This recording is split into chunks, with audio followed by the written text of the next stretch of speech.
As far back as I can remember, my brother John, my real father, and my real mother, Marlene, we lived in Michigan. I was about 3-4 years old. My father went to war. He came back and he just wasn't right. He couldn't get his life back to normal. He was drinking, doing all kinds of things that you're not supposed to do around kids. So my mom, Marlene, decided to leave my father and move to Florida. It had to be tough on her. She was making this big decision to be a single parent with 2 young boys. She wanted us to grow up proper, and she was dedicated to us. She was a beautiful woman. She was inside and out. I mean, I can't say enough about her. She was always loving and caring. She was inspiring.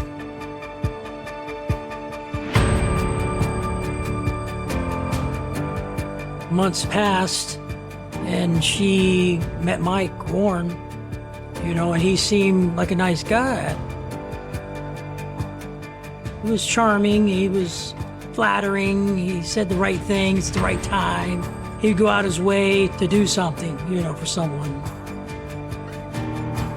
He seemed real nice, he seemed real knowledgeable, just a nice guy.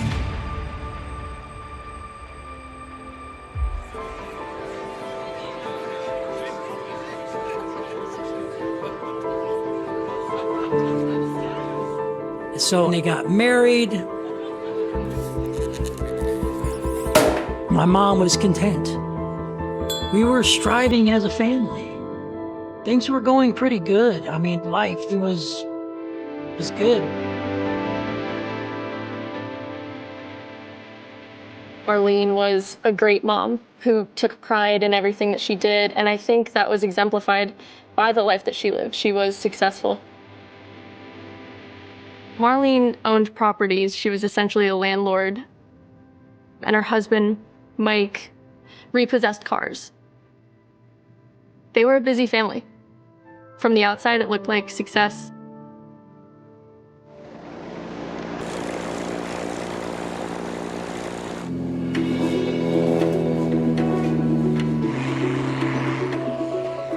Mike bought a piece of property out in the Aero Club in Wellington because he was flying airplanes.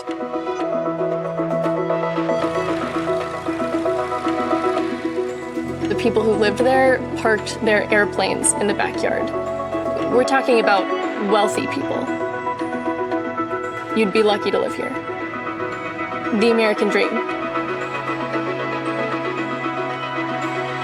Wellington has this name for excellence, perfection, and it held its name for being a nice area to grow up in. It was something out of a fairy tale book. Everything was just immaculate.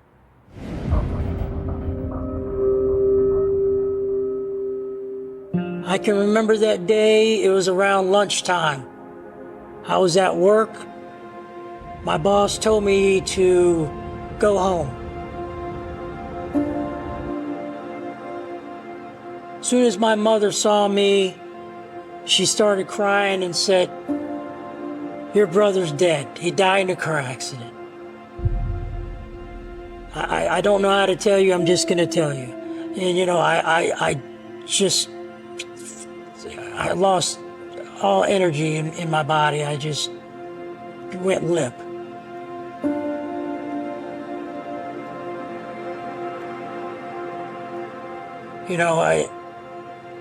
I just was in disbelief. We were just devastated.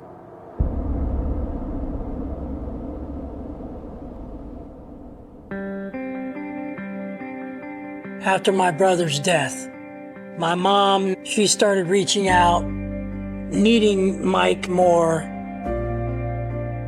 and asking for him to be around. and he was not around when he was asked to be around.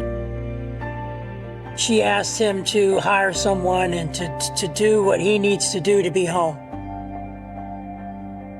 And 6 months later, it didn't happen. Nothing changed. He wasn't home. The same old stuff, just different day. Eventually, she started catching on that something was wrong. He'd come up with excuses. I have to go do this, I have to do that, I have to repo cars. He had an excuse for everything as well. Excuse, not an answer.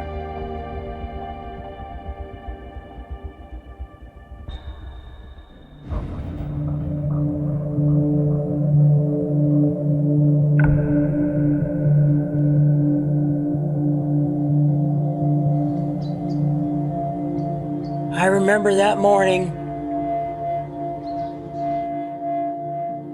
my door opened up and I saw Mike's face look in. Nothing was said. He shut the door and left.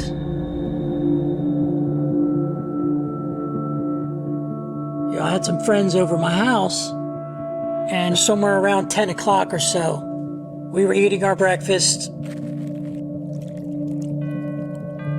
and my friend Gene says, "Somebody's at the front door." We all look, and we could see the colors through the door. It looked like a person that had some flowers. Gene was going to go answer the door. My mom said, "No, sit down. Finish your breakfast. I'll go get the door." My mom went and answered the door. And we heard, "Oh, how pretty." And then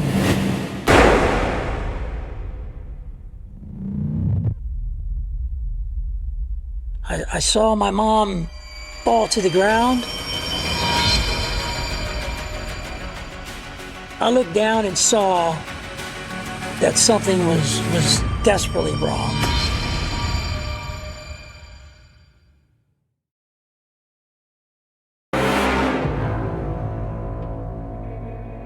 I jumped up, I went to the front door, I looked out,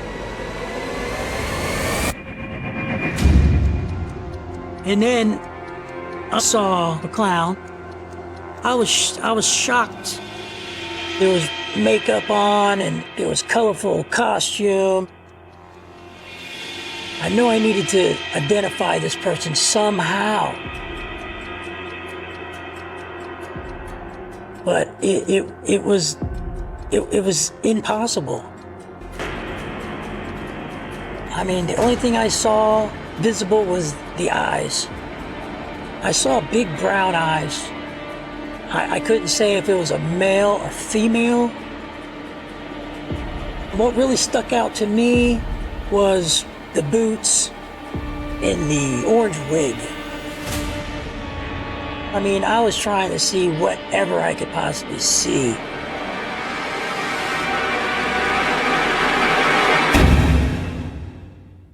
Joey Aarons and his girlfriend.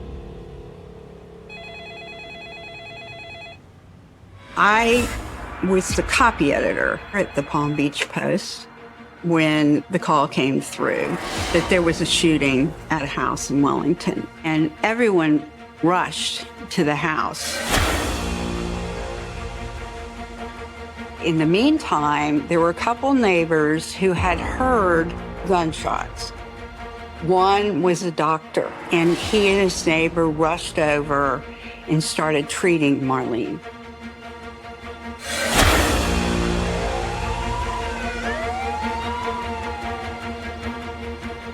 I went back home, and my mom was already in the ambulance.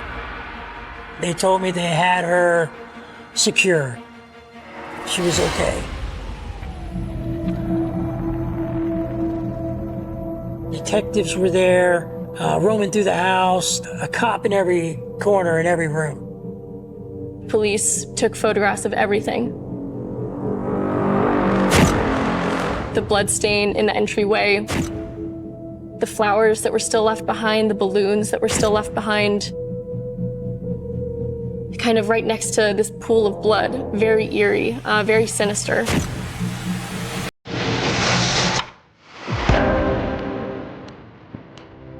They individually interviewed the kids in the house, and each of their descriptions varied slightly. Most of them described that it was a white-faced clown with a red nose, so you had limited bits and pieces. Usually you have a description of a male, female, but here was a clown who had dark eyes, and that's about it. It's just so frustrating to not be able to give them any answers to go on. Looking back at it, not one thing was clear. It was all a mystery.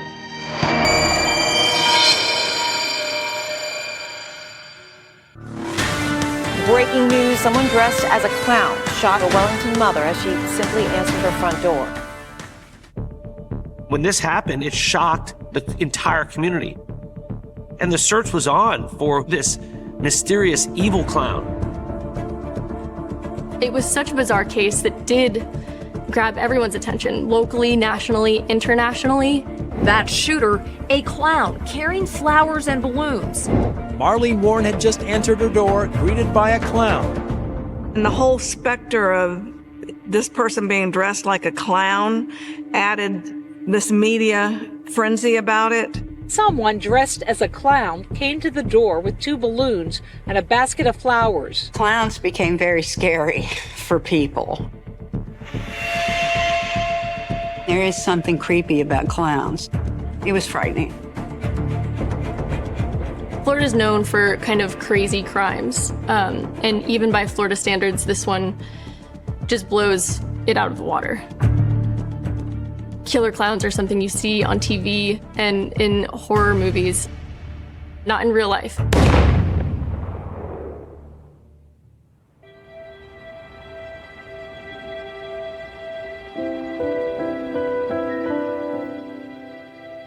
She was on a respirator, a breathing machine. I stayed with her and I didn't get any response. No movement, no eye movement, nothing. I just prayed and, told her not to leave me. I needed her.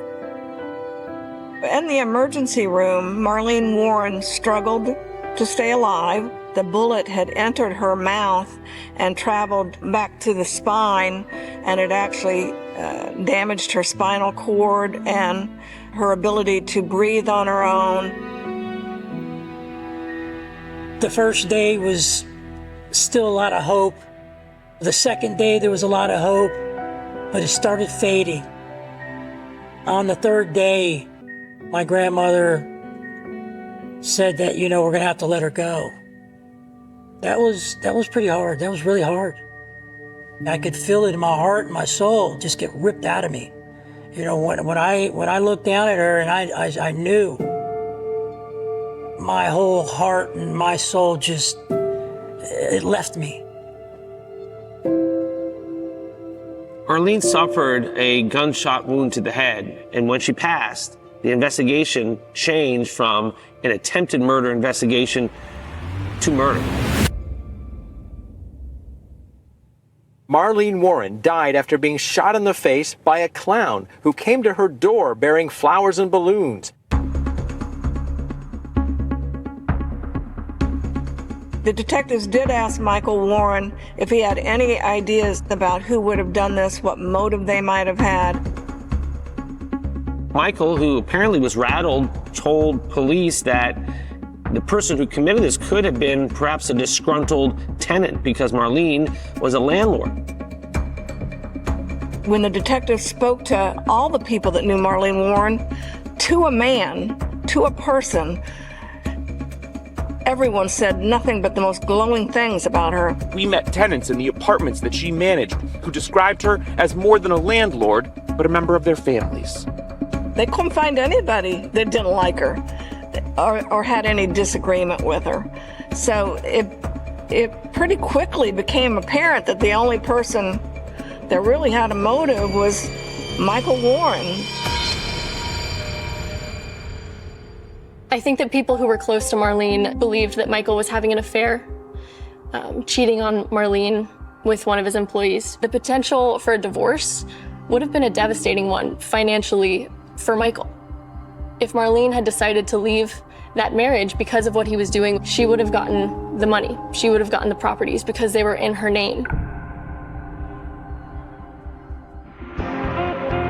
You're listening to Mike Miller on...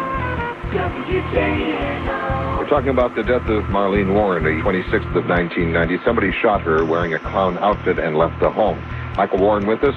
Mr. Warren, do you know anything about the shooting of your wife? I do not know any more than what my son has told me at the time that he was at the house. Do you suspect anyone in particular as being the person dressed in the clown that day who came to the house and killed your wife? No, I really don't. It's been a tragic thing, and it's been like living in hell. The investigators of this case had made no secret whatsoever, and if not formal allegations, certainly insinuations that Michael Warren was involved in the murder of his wife. Well, I believe that if the sheriff's department can make accusations and comments without any proof or anything to back it up and bring me to trial by the media, I feel like I should say something that at least fight back. Even though the motive for the killing seemed to be coming into view, there was nothing to tie Michael Warren directly to it. In law enforcement, when someone gets murdered, you immediately look to a spouse. But here you had Michael, who wasn't anywhere near the house at the time of the shooting. In fact, he was in a car with his friends on the way to a horse track. So he had an airtight alibi.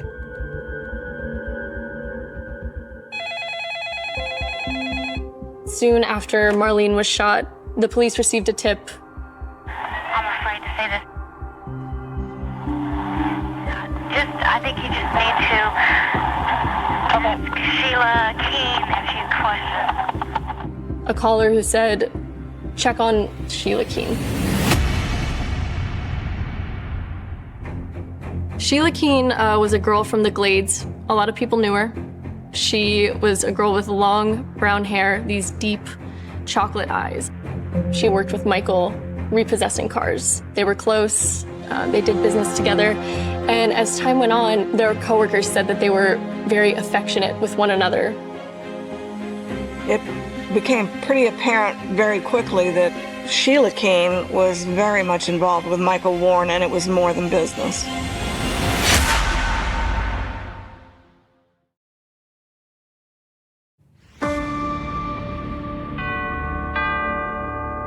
Even by Florida standards, this case is bizarre.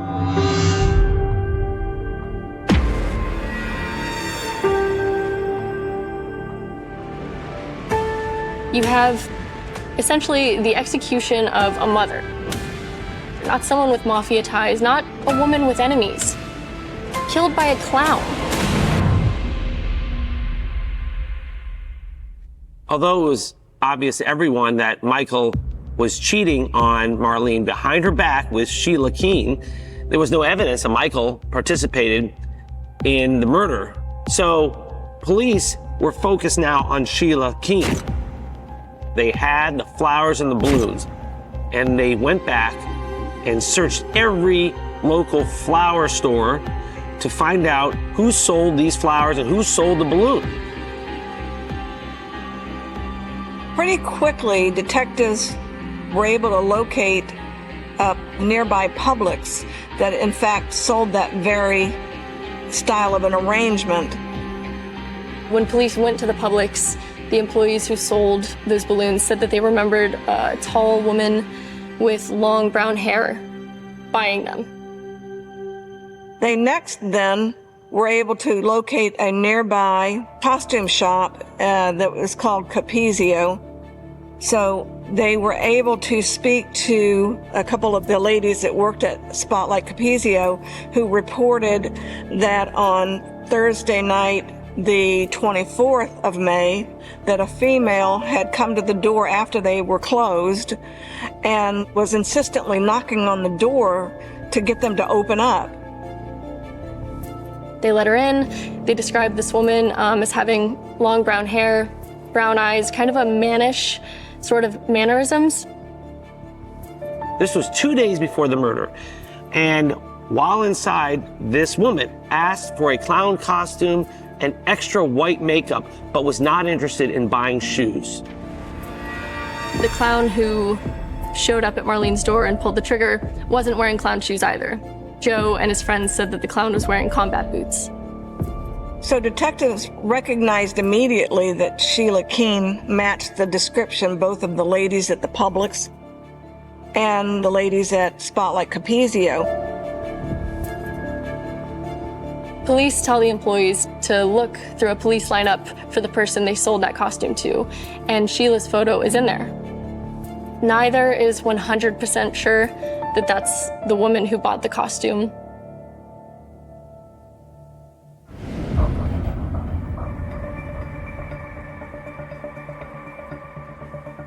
Within about a week or two of the shooting, a white Chrysler LeBaron was reported to be abandoned in a nearby shopping center. So deputies responded, and when they find this white Chrysler LeBaron, which has the VIN number of a car, that had been reported stolen. Not only was it stolen by Michael Warren's car lot. Michael owned a company called A Bargain Motors, and their advertisements looked like a competitor car rental company called Payless. The clown drove away in a white Chrysler LeBaron. It was one that a couple had dropped off at A Bargain Motors, mistakenly believing that they were at Payless. Instead of correcting the problem and returning the car to Payless, Michael and his employees kept it.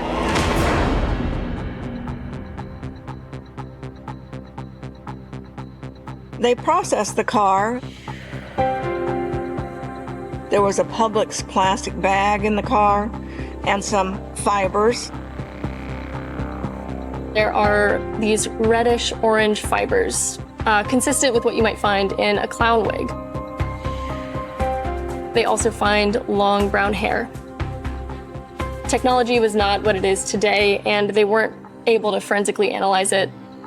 The car itself didn't really lend evidentiary value except for the connection to Bargain Motors and Michael Warren.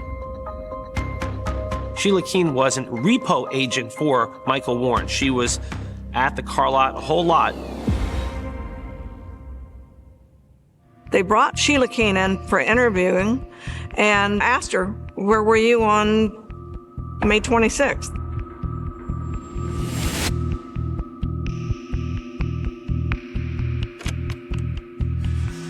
You remember that far back Saturday morning where you were or what you were doing?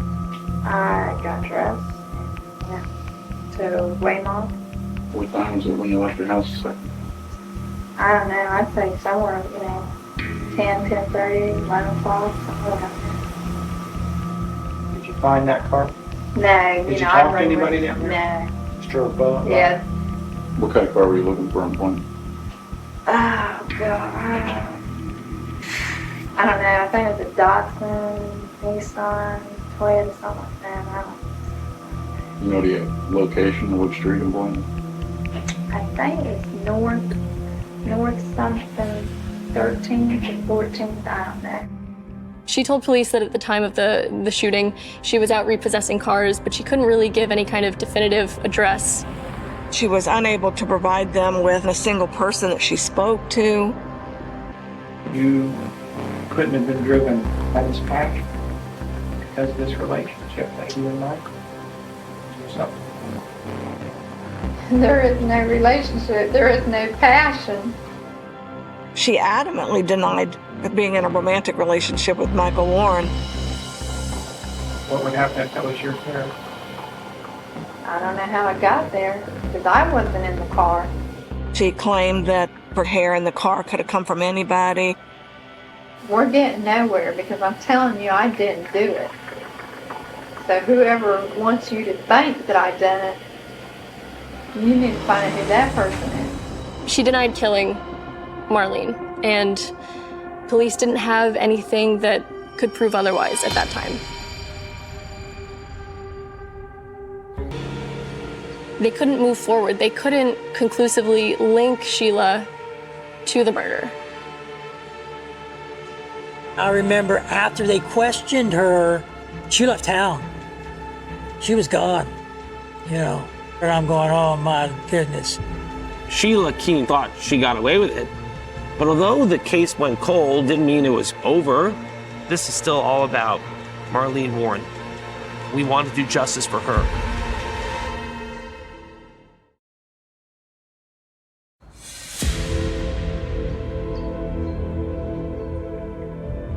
So as the homicide investigation continued, Michael Warren and Sheila Keene as individuals became in the background. Nobody really knew where they were or cared where they were or followed up on them.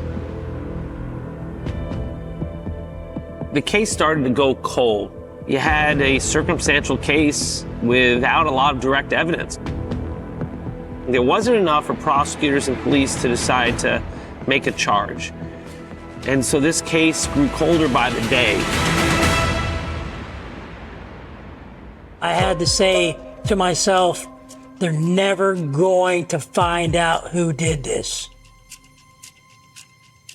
My thought of the whole thing was, I gotta let this go. It's killing me. It's ruining my life.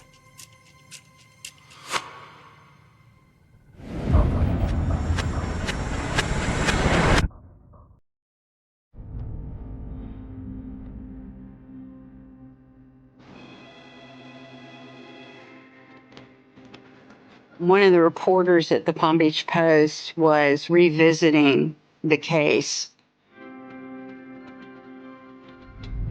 One of our brilliant researchers went, "Oh, they're married."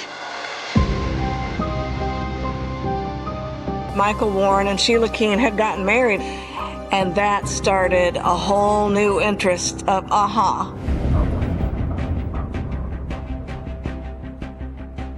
They moved to Virginia. Sheila changes her name to Debbie, dyed her hair blonde. They open a fast food restaurant, have a happy life for years. They would invite their neighbors over for dinner and have dinner parties, and they were likable. They were a couple who seemed good and normal.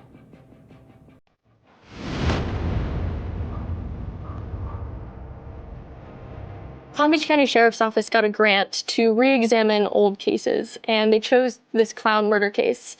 I think the reason they did might have been because of its allure and just how sensational it was. Marlene Warren died after being shot in the face by a clown. That shooter, a clown carrying flowers and balloons. Marlene Warren had just entered her door, greeted by a clown. It was a huge murder. It was a shocking murder. I don't think it ever went out of the minds of law enforcement.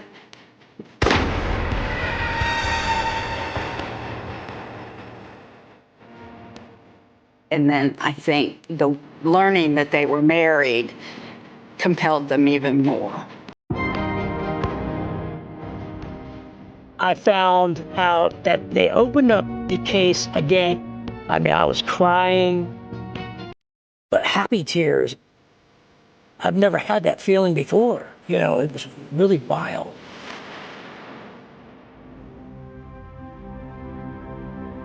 A new detective took over the case, and she started to go through these decades-old bags of evidence, and She found among them a 6 to 8 inch fiber attached to one of the balloons left at the scene of Marlene's murder. And she got it analyzed. And that fiber matched the fiber found in the getaway car, and it also matched fiber found in Sheila's house. So here's the first definite connection, putting Sheila at the scene. Back in 1990, they didn't have DNA technology like we have today. In 2014, new DNA technology came back with a hit from the strand of hair that was in the car. That showed that the DNA in the car matched a mixture of Sheila Keene Warren and another person. It was a wow moment. Finally, police had a scientific connection between the hair and Sheila Keene.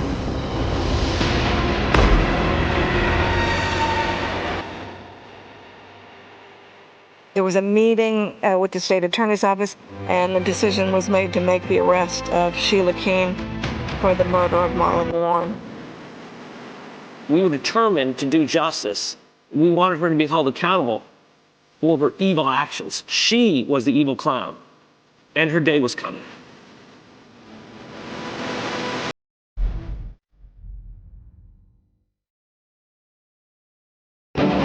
Breaking news, new documents shed light on a clown killer mystery and how investigators tracked down the suspect hundreds of miles away. This was the news that people had been waiting for years, and the announcement of her arrest just reignited that sensation and this whole entire story.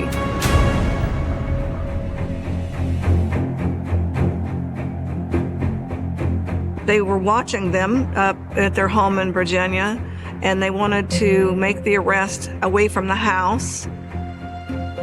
So we worked with law enforcement to set up a checkpoint. And when she was driving, they pulled her over.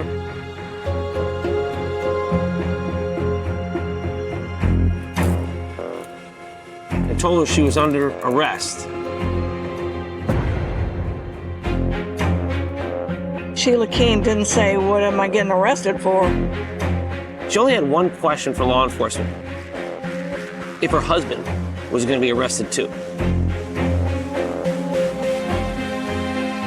Once Sheila Keene Warren was arrested, she was brought back to Palm Beach County to face justice. After 27 years, the Palm Beach County Sheriff's Office says it has cracked the Wellington killer clown cold case. Last night in Virginia, detectives arrested Sheila Keene Warren, who was the victim's husband's mistress. I saw a bunch of pictures of her. That picture were the same eyes as the day that she killed my mother. Those eyes, when she got arrested, were all beady and looking exactly like that day. You know, I saw the eyes, and the eyes don't lie.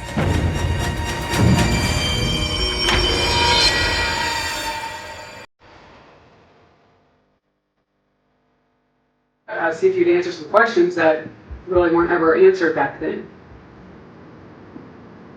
I didn't do it, so that's the end of the story. I'm not talking to you. You don't want to talk, you don't want to give your side of the story as to what happened. Of course, in Sheila's interview, she continued to deny everything about the homicide of Marlene Warren and any involvement at all in her death. Okay. You're charged with the first-degree murder, okay, of Marlene Warren. So it's a huge deal. Sheila is facing the death penalty. Okay. We're gonna go up to the regional jail and process you, okay? Okay. Even with all of this excitement and the momentum of her arrest, things slow way down very quickly. The Palm Beach County Sheriff's Office evidence room was audited, and auditors found that bags of evidence, including those taken from the crime scene in the clown murder, were left open, just wide open. We were looking at a box full of evidence that wasn't in really good shape. I'm thinking, oh God, if I was the other lawyer, I'd eat this case apart. You know, so many things were going through my head, you know, that she could just walk. And then in the midst of that, the COVID pandemic hit, and our courthouse basically shut down for over 2 years. And during that time, we lost a key witness who passed.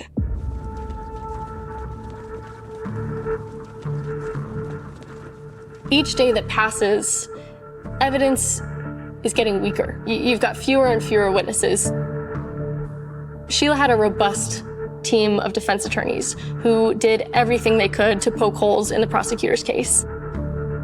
The discussion started coming together about what's our realistic expectation of what we can get out of this crime at this time.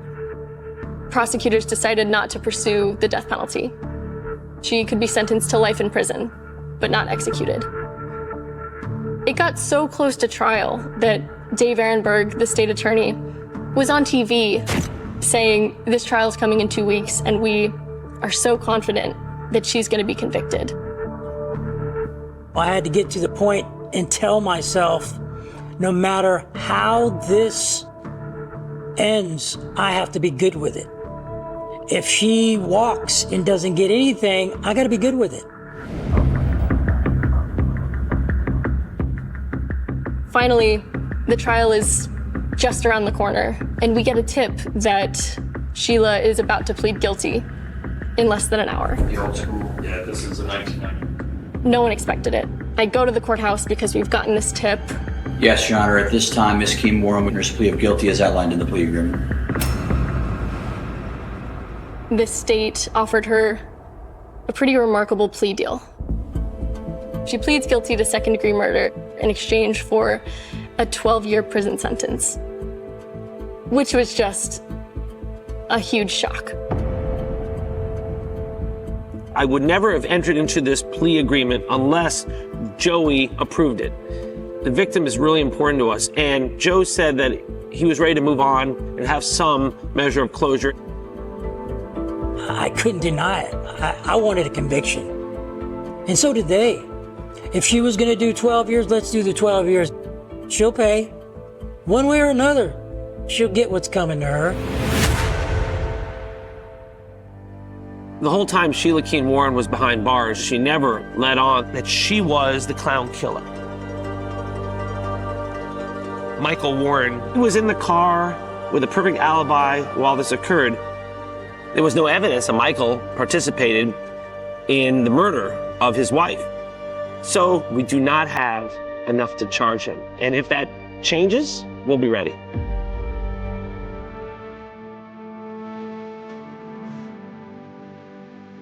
Everybody loved my mom. Nobody disliked her. She was always honest, caring, discerning to everyone that wanted to help themselves. She was very alive. You know, she would always laugh and she would see the good in everything. She taught me how to do that, and that was a blessing.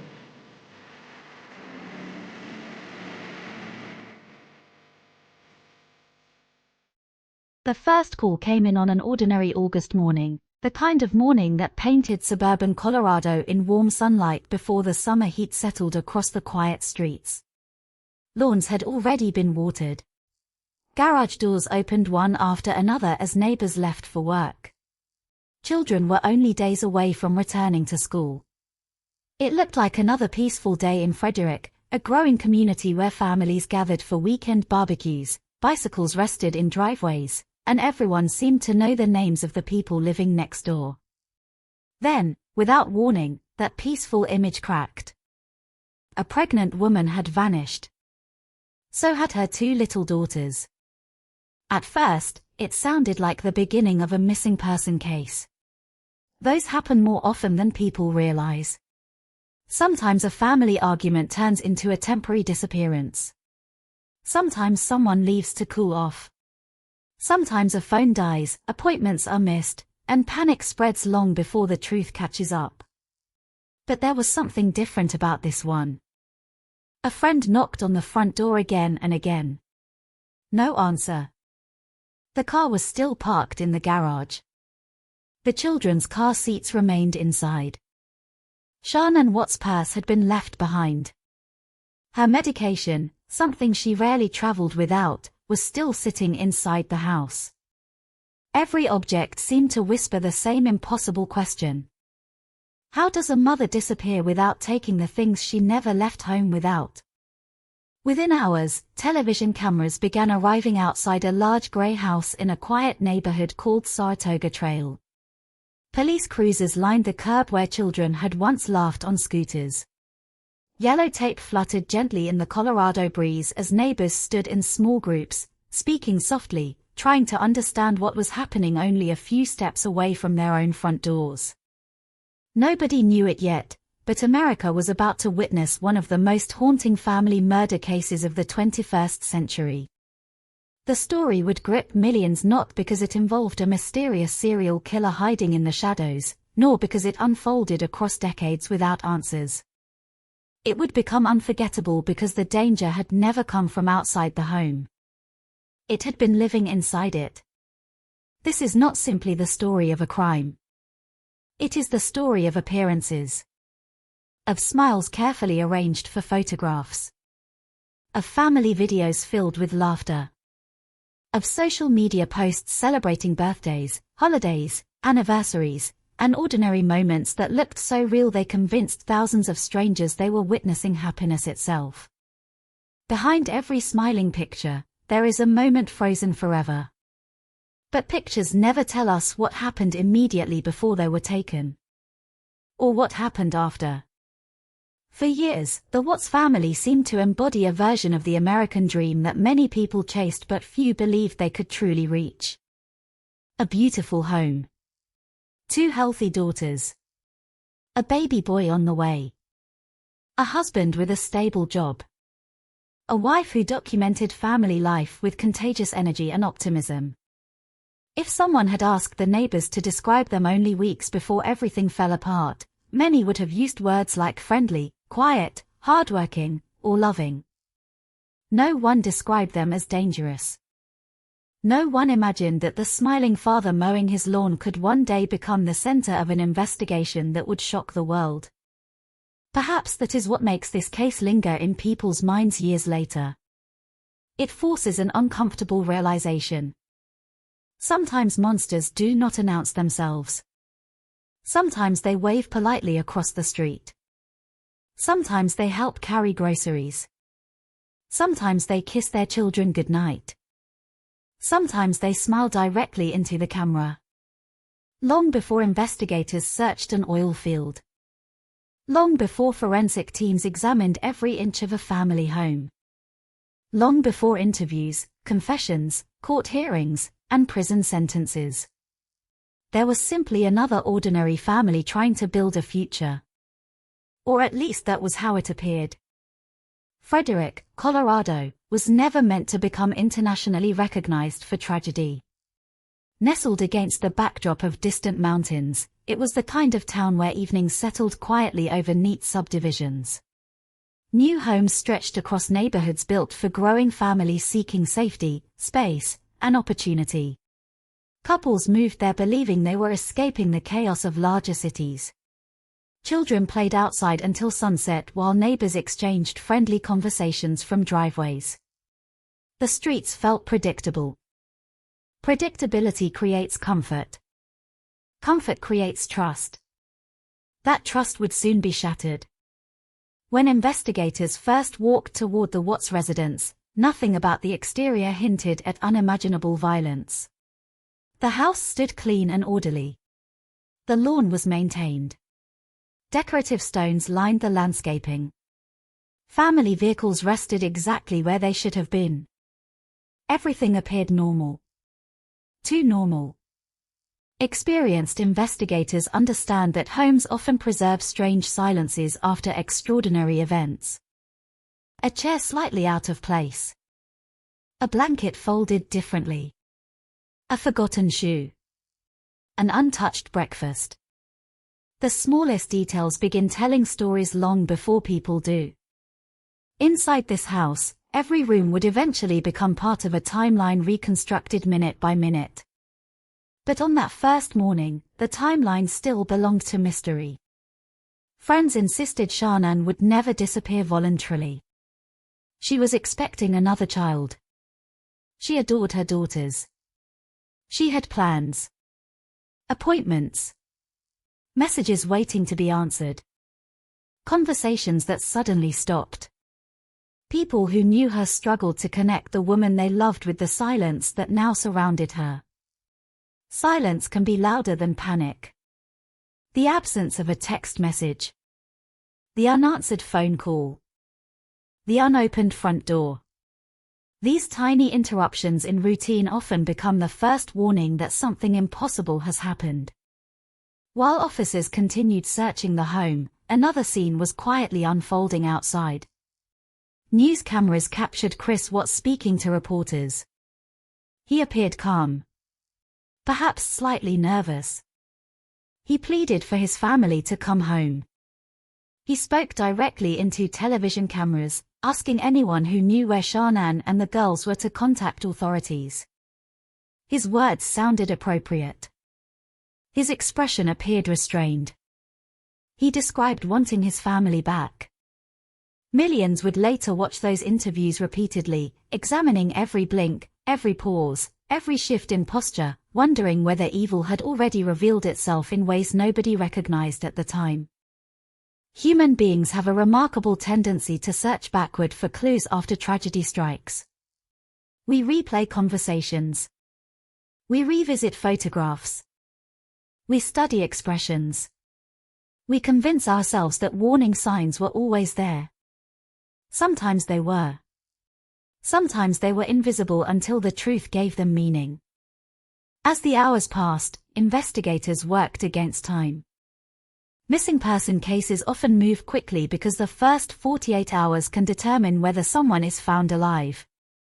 Officers interviewed friends. Neighbors shared surveillance footage.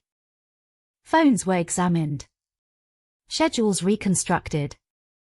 Every minute mattered. Meanwhile, outside the neighborhood, ordinary life continued almost unchanged. People drove to work. Children laughed in nearby parks. Coffee shops opened their doors. The contrast felt surreal. One family had vanished. The rest of the world continued turning. Cases like this remind us how fragile normality truly is. One evening, a family eats dinner together. The next morning, detectives begin collecting evidence from the dining room. One day, birthday decorations hang from walls. The next, forensic photographers document fingerprints beneath those same ceilings.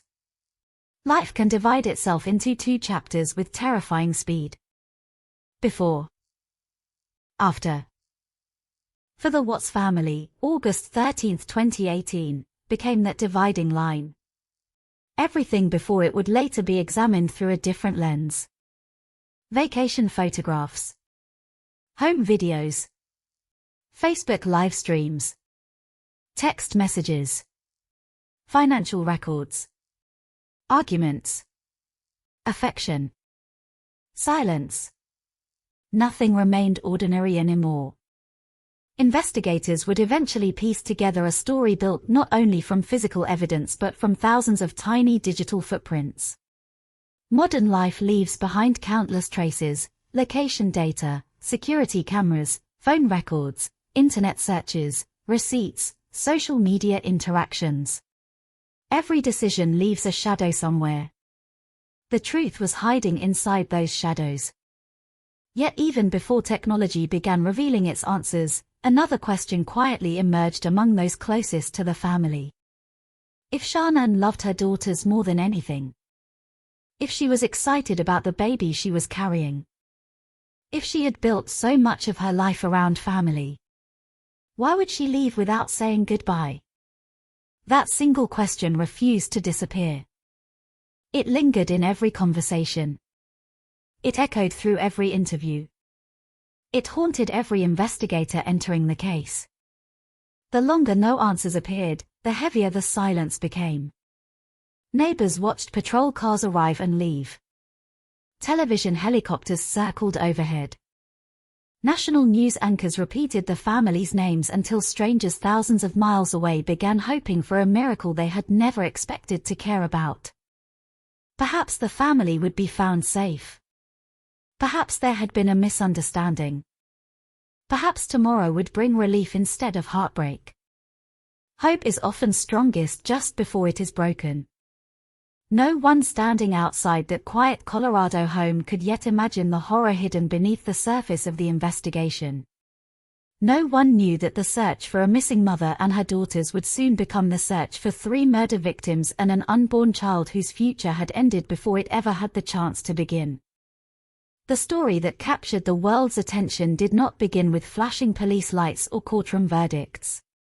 It began much earlier, inside a family that looked ordinary, inside a marriage that looked stable, and inside a home where smiles filled photographs while invisible fractures slowly widened beneath them. Those fractures would eventually swallow an entire family, leaving behind a question that continues to disturb investigators, psychologists, and millions of people who have followed this case ever since. How could someone who appeared so ordinary commit something so unimaginably devastating? The hardest cases to understand are rarely the ones committed by strangers. A masked intruder fits comfortably inside the stories people tell themselves about danger. An unknown predator lurking in darkness allows families to believe that evil lives somewhere else, somewhere beyond the front door, somewhere that can be avoided by locking the windows and turning on the porch light before going to bed. The Watts case destroyed that illusion. It reminded the world that some of the most devastating acts of violence begin not with a break-in, but with a shared breakfast table. They begin with ordinary conversations, family photographs, bedtime routines, and plans for the future.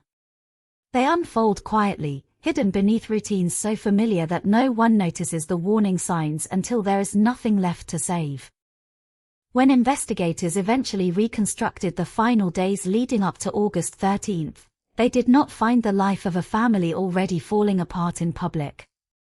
They found birthday celebrations, messages between friends, plans for the baby's gender reveal, online videos filled with laughter, a house prepared for another child. From a distance, everything looked exactly as it should. That contrast would become one of the reasons the case spread across the world with astonishing speed. People did not simply want to know what happened. They wanted to understand how something so unimaginable could hide inside something so ordinary. Every new piece of information seemed to deepen the mystery rather than solve it. Neighbors remembered seeing the girls playing outside. Bella, with her quiet smile and observant eyes, often appeared more thoughtful than children her age. She watched people carefully before joining their games, her gentle personality making her instantly lovable to those who met her. CECE was different. She arrived like a burst of sunlight. Fearless. Energetic. Always moving. Her laughter carried across the neighborhood with the effortless joy only a small child possesses. If Bella paused to think before acting, CECE simply acted, confident that the world was an exciting place waiting to be explored. Together they filled the Watts home with the beautiful chaos that only young children can create. Tiny shoes by the front door. Colorful toys scattered across the living room. Crayons forgotten beneath the couch. Small fingerprints on windows. Half-finished bedtime stories resting on nightstands. These were not signs of disorder. They were signs of life. And then, almost overnight, life disappeared. The silence left behind would become almost unbearable for everyone who entered that house. Friends later described Shanann as someone whose personality naturally filled a room. She spoke with confidence, laughed easily, and rarely hesitated to share both the joyful and difficult moments of her life online. She believed in celebrating milestones, encouraging others, and documenting memories before they slipped away. Her social media pages became something like a digital scrapbook. Birthdays. Family vacations. Christmas mornings. anniversaries, everyday dinners, first days of preschool. Simple moments that many families experience but never record. Looking back after the murders, thousands of strangers would scroll through those same photographs with entirely different eyes. What once looked like ordinary happiness suddenly felt fragile. Every smile carried unbearable weight.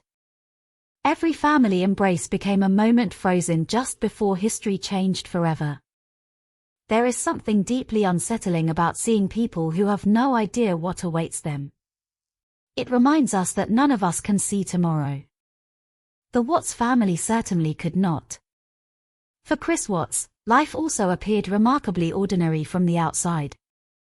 He held a stable job in Colorado's oil industry.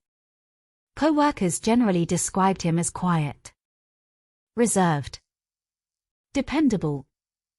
He was not known for explosive arguments or public confrontations. He rarely attracted attention. If anything, many people considered him almost forgettable. That ordinary appearance would later puzzle criminal profilers across the country. Violent offenders are often imagined as visibly unstable, intimidating, or socially isolated. Chris did not fit those expectations. His neighbors saw him exercising, working in the yard, loading groceries, playing with his daughters. Nothing about those daily routines hinted at the darkness investigators would eventually uncover. Appearances, however, can become carefully maintained performances. Not every secret announces itself. Some are protected by routine. Some hide behind politeness. Some survive because no one has reason to look beneath the surface. As detectives gradually assembled timelines from phone records, surveillance footage, financial documents, and interviews, another picture slowly emerged. One filled not with sudden violence, but with accumulating pressure. Financial strain had followed the family for years. The dream home that represented success also carried enormous responsibility. Bills accumulated.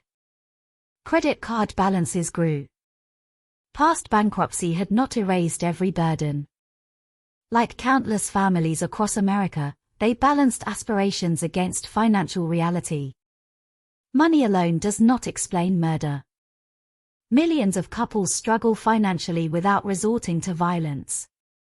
But investigators often view stress as part of a much larger mosaic rather than a single cause. Pressure compounds. Relationships evolve. Communication weakens. Resentments quietly multiply. The final act rarely begins on the day it happens. It begins months, sometimes years, earlier. Then another element entered the story. A relationship outside the marriage. During the summer of 2018, Chris began seeing a co-worker, Nicole Kessinger. According to the investigation, he presented himself as a man whose marriage was already ending. He spoke about separation. He suggested divorce was inevitable. The future he described to her did not include the family life that still appeared intact to everyone else.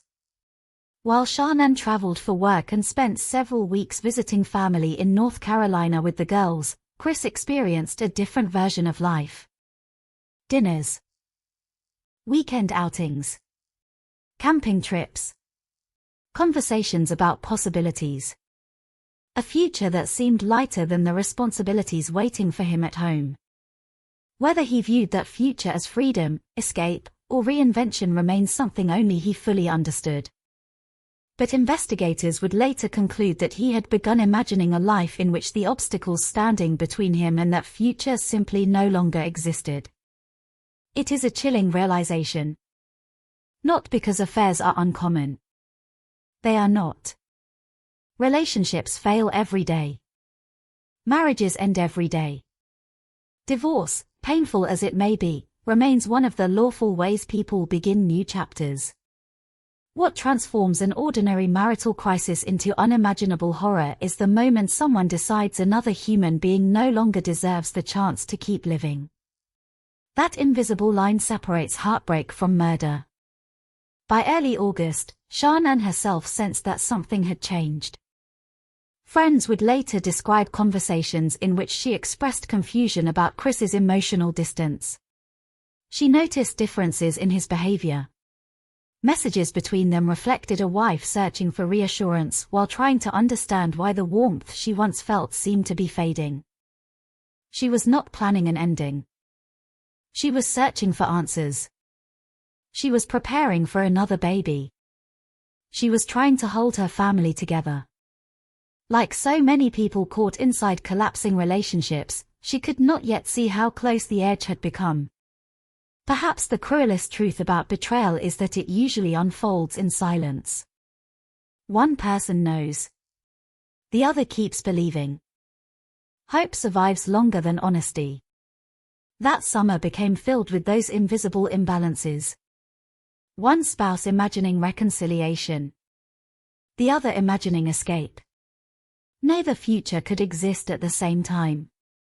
As investigators would later discover, those two competing visions were moving steadily toward a single irreversible collision. When Sharnan returned home during the early hours of August 13th after a business trip, she expected to sleep in her own bed. She expected another day. Another conversation. Another opportunity to repair what seemed broken. She could not possibly have known she was walking into the final hours of her life. The security camera across the street quietly recorded her arrival. The footage appeared ordinary. A vehicle stopped. She stepped out carrying her luggage. She walked toward the front door. Nothing in her movements suggested fear. Nothing suggested she believed danger waited inside. It became one of the last confirmed images of her alive.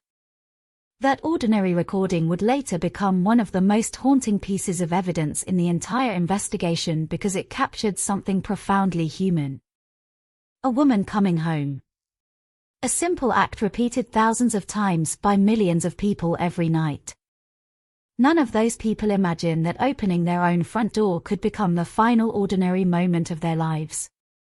Inside the Watts home, unseen by every neighbor sleeping nearby, the final chapter of an outwardly perfect family was about to begin. The smiling photographs would soon become memorial images. The children's bedrooms would become crime scenes. The family home would transform from a symbol of suburban success into one of the most recognized murder locations in modern American criminal history. Outside, the neighborhood remained peacefully asleep. Inside, history was moving toward a moment from which there would be no return. By sunrise, nothing would ever be the same again. The town of Frederick, Colorado, did not look like the kind of place that would one day become synonymous with one of America's most disturbing family murder cases. Nestled between open plains and the distant silhouette of the Rocky Mountains, it was a community built on the promise of quiet living. New neighborhoods stretched across former farmland, their streets lined with nearly identical houses, carefully trimmed lawns, and young trees that had not yet grown tall enough to shade the sidewalks. Every evening, garage doors opened as parents returned from work, children rode bicycles in circles around cul-de-sacs, and dogs barked behind wooden fences as the sun slowly disappeared behind the mountains. For families searching for safety, Frederick represented something increasingly difficult to find in modern America. It was affordable compared to nearby Denver, peaceful enough to raise children, and filled with people who believed they had escaped the noise and uncertainty of city life. Many residents had chosen the town for exactly the same reason. They wanted a place where neighbors greeted one another by name, where children could play outside without constant worry, and where the future seemed predictable. The Watts family had been drawn by that same dream. When Christopher Watts and Sharnan moved into their large home on Saratoga Trail, it appeared they were stepping into the next chapter of a successful life. The house itself reflected ambition.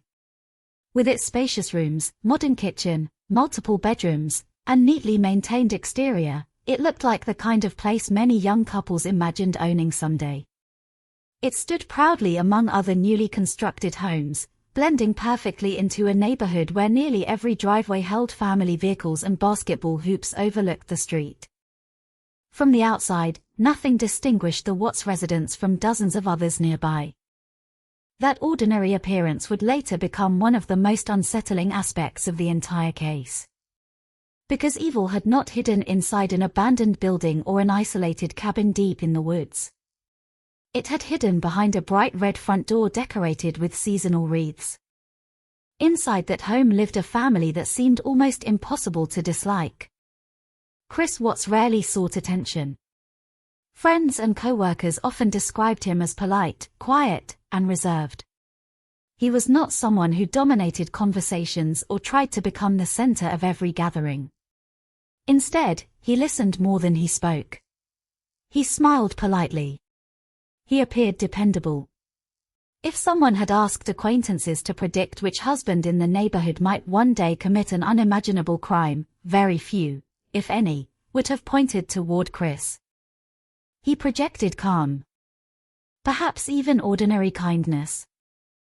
That perception would later become one of the greatest challenges investigators faced when explaining the case to the public. Shannon Watts was, in many ways, his opposite. Where Chris seemed comfortable standing in the background, Shannon embraced life openly. She possessed an energetic personality that naturally attracted attention. She enjoyed sharing experiences, celebrating achievements, and encouraging those around her. Friends often remembered her determination. She approached obstacles directly, whether they involved health challenges, work, or raising two energetic daughters. She was also deeply active on social media. Long before influencers became a common part of everyday culture, Shannon understood the appeal of documenting life's moments online. Her Facebook page became a window into the daily rhythm of her family. There were videos of birthday parties, school mornings, holiday decorations, family vacations, playful arguments over dinner, and quiet evenings spent reading bedtime stories. To strangers scrolling through their phones, the Watts family looked joyful. Not perfect, but genuinely happy. Shannon laughed easily in front of the camera. Chris smiled beside her. Bella and CEC chased each other through the house while their mother narrated ordinary moments that many parents experience but rarely record. Some people watched because they enjoyed following her positive outlook. Others found comfort in seeing another family navigating parenthood with honesty and humor. No one watching those videos could hear the conversations that happened after the cameras stopped recording. That is the strange nature of social media. It captures moments, not entire lives. A 10-minute video cannot reveal weeks of growing resentment. A smiling photograph cannot explain sleepless nights filled with anxiety. A family portrait freezes happiness for 1 second while leaving everything before and after invisible. Looking back now, those videos feel almost haunting. Not because they reveal what was coming, but because they do not. They show children laughing without knowing how little time remained. They show parents smiling while invisible cracks quietly widened beneath their marriage. For years, those cracks remained hidden, even from people closest to them. Bella, the older daughter, had a gentle spirit that immediately stood out. She often observed the world before participating in it. Family videos frequently showed her looking toward adults with thoughtful expressions, searching their faces before speaking. She loved books, songs, and spending time close to her mother. Her smile appeared shy but genuine, and those who knew her often described her as incredibly affectionate. CECE entered every room differently. She arrived with movement. If Bella walked carefully, CECE ran. If Bella waited patiently, CECE reached immediately for whatever had captured her attention. She possessed the fearless curiosity common among toddlers who still believed the world existed entirely for discovery. She laughed loudly. She climbed furniture. She turned ordinary afternoons into adventures. Together, the sisters balanced one another perfectly. Watching old family videos today, it is impossible not to notice how naturally they interacted with their parents. They laughed during games, danced in the kitchen, chased bubbles across the backyard, and wrapped their tiny arms around Chris when he returned home from work. Those moments were real. Whatever darkness eventually emerged does not erase the genuine affection captured during many of those recordings. Human relationships are rarely simple. Love and conflict often exist together. Families can share authentic joy while quietly moving toward unimaginable tragedy. That complexity makes cases like this extraordinarily difficult to comprehend. By 2018, another exciting chapter seemed to be unfolding. Shannon was pregnant again. This time, the couple was expecting a baby boy. They had already chosen a name: Nico.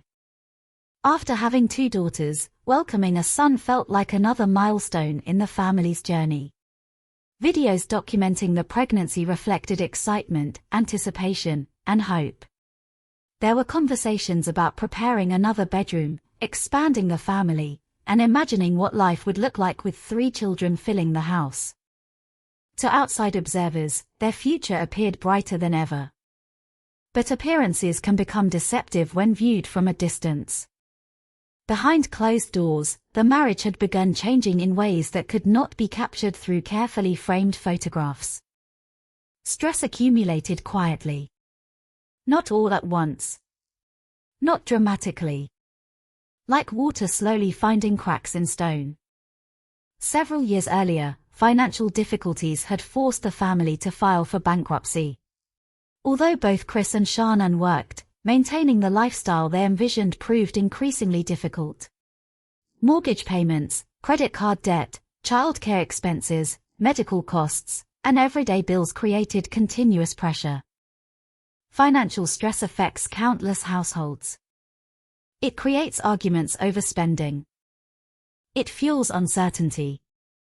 It magnifies disagreements that might otherwise seem insignificant. For many couples, those challenges become temporary obstacles. For others, they gradually reshape the emotional foundation of the relationship itself.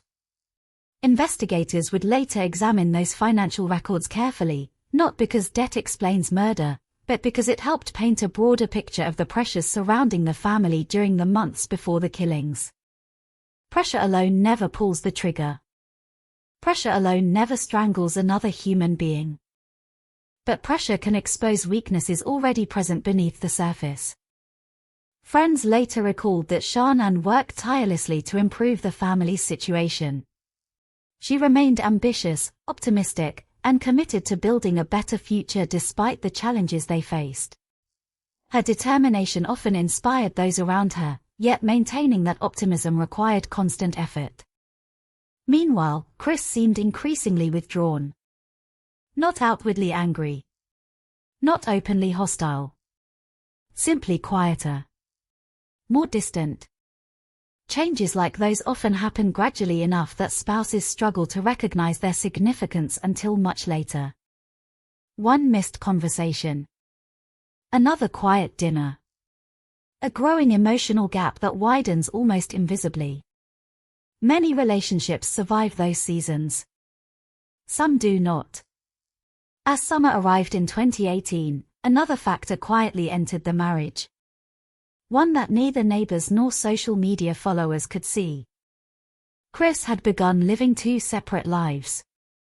One existed inside the family home. The other waited beyond it. Those 2 worlds were moving toward an inevitable collision, though almost no one around them understood how close that collision had become. On Saratoga Trail, however, life continued exactly as it always had. Children still played outside after dinner. Neighbors still waved from driveways. The mountains still glowed orange beneath the evening sun. The quiet neighborhood remained convinced it was one of the safest places in Colorado. It had no reason to think otherwise.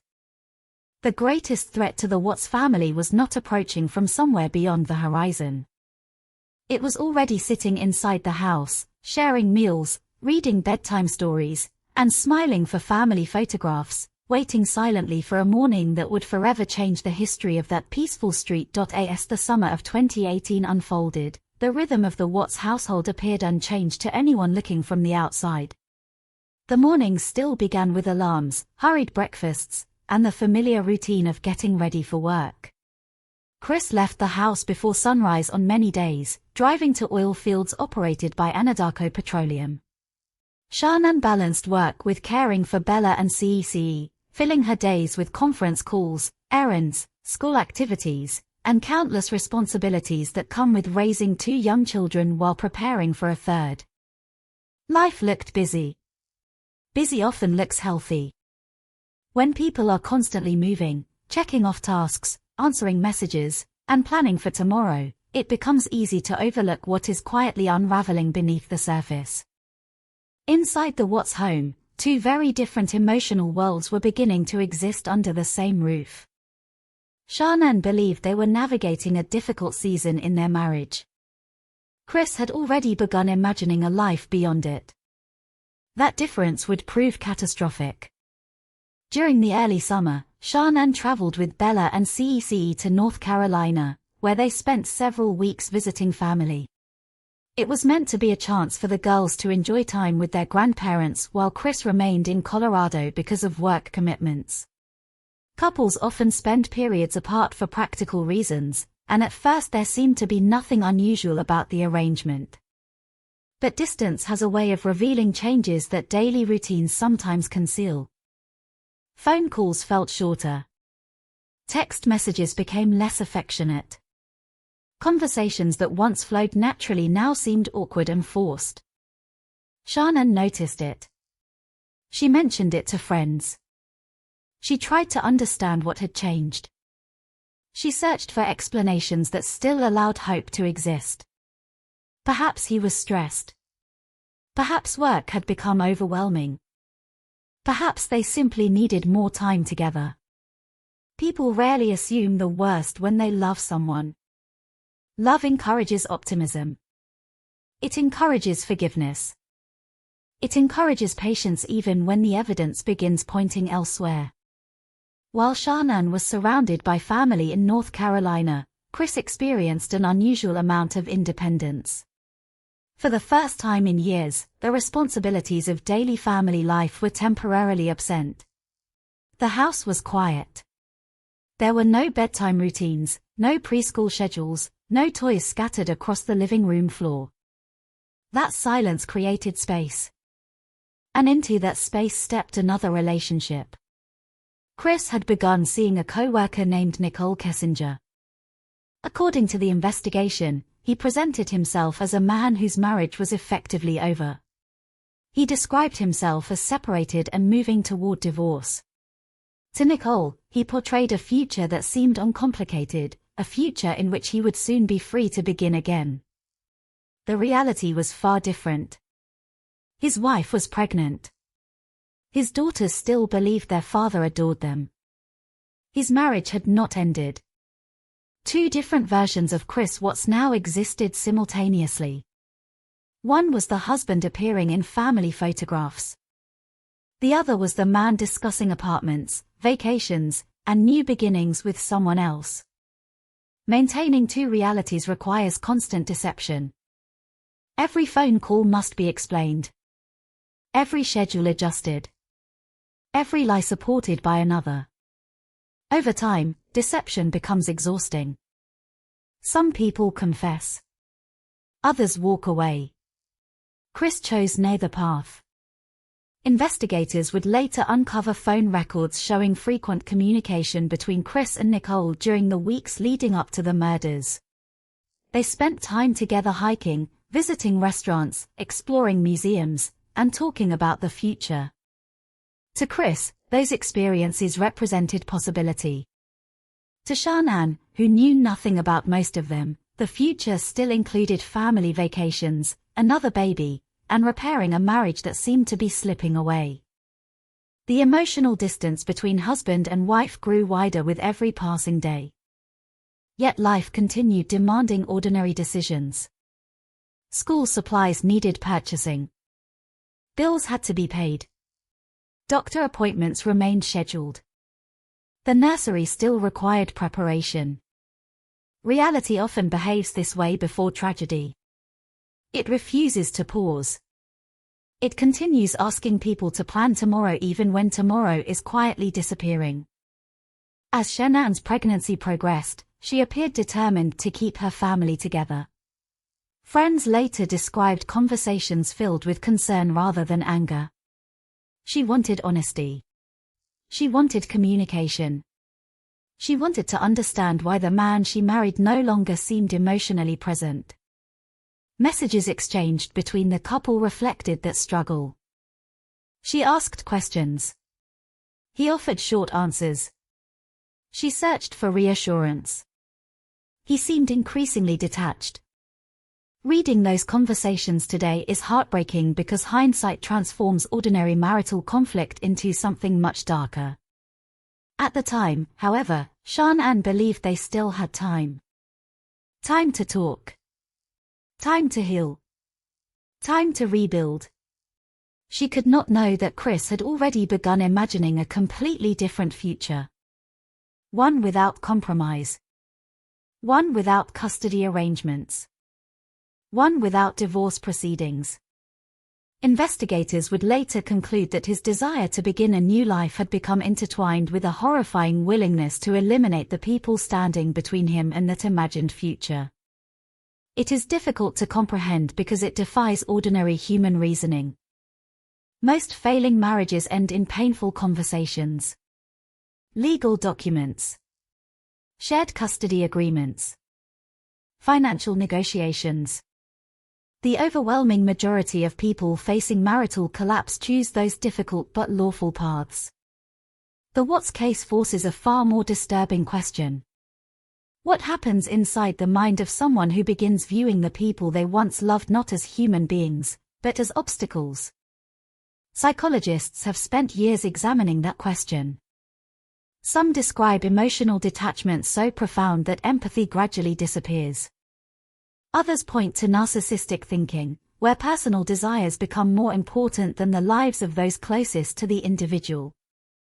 Still others emphasize that no single explanation can fully account for acts of extreme violence. Whatever unfolded inside Chris Watts' mind during those final weeks, it remained almost entirely hidden from those around him. His co-workers continued seeing a reliable employee. Neighbors continued seeing a quiet father. Friends saw a husband whose marriage appeared strained but salvageable. No one reported threats.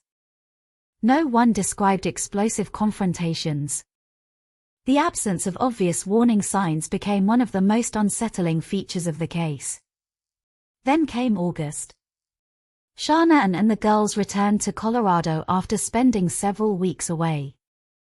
Home should have felt comforting. Instead, she sensed increasing distance. Friends later recalled that she expressed confusion about Chris's behavior.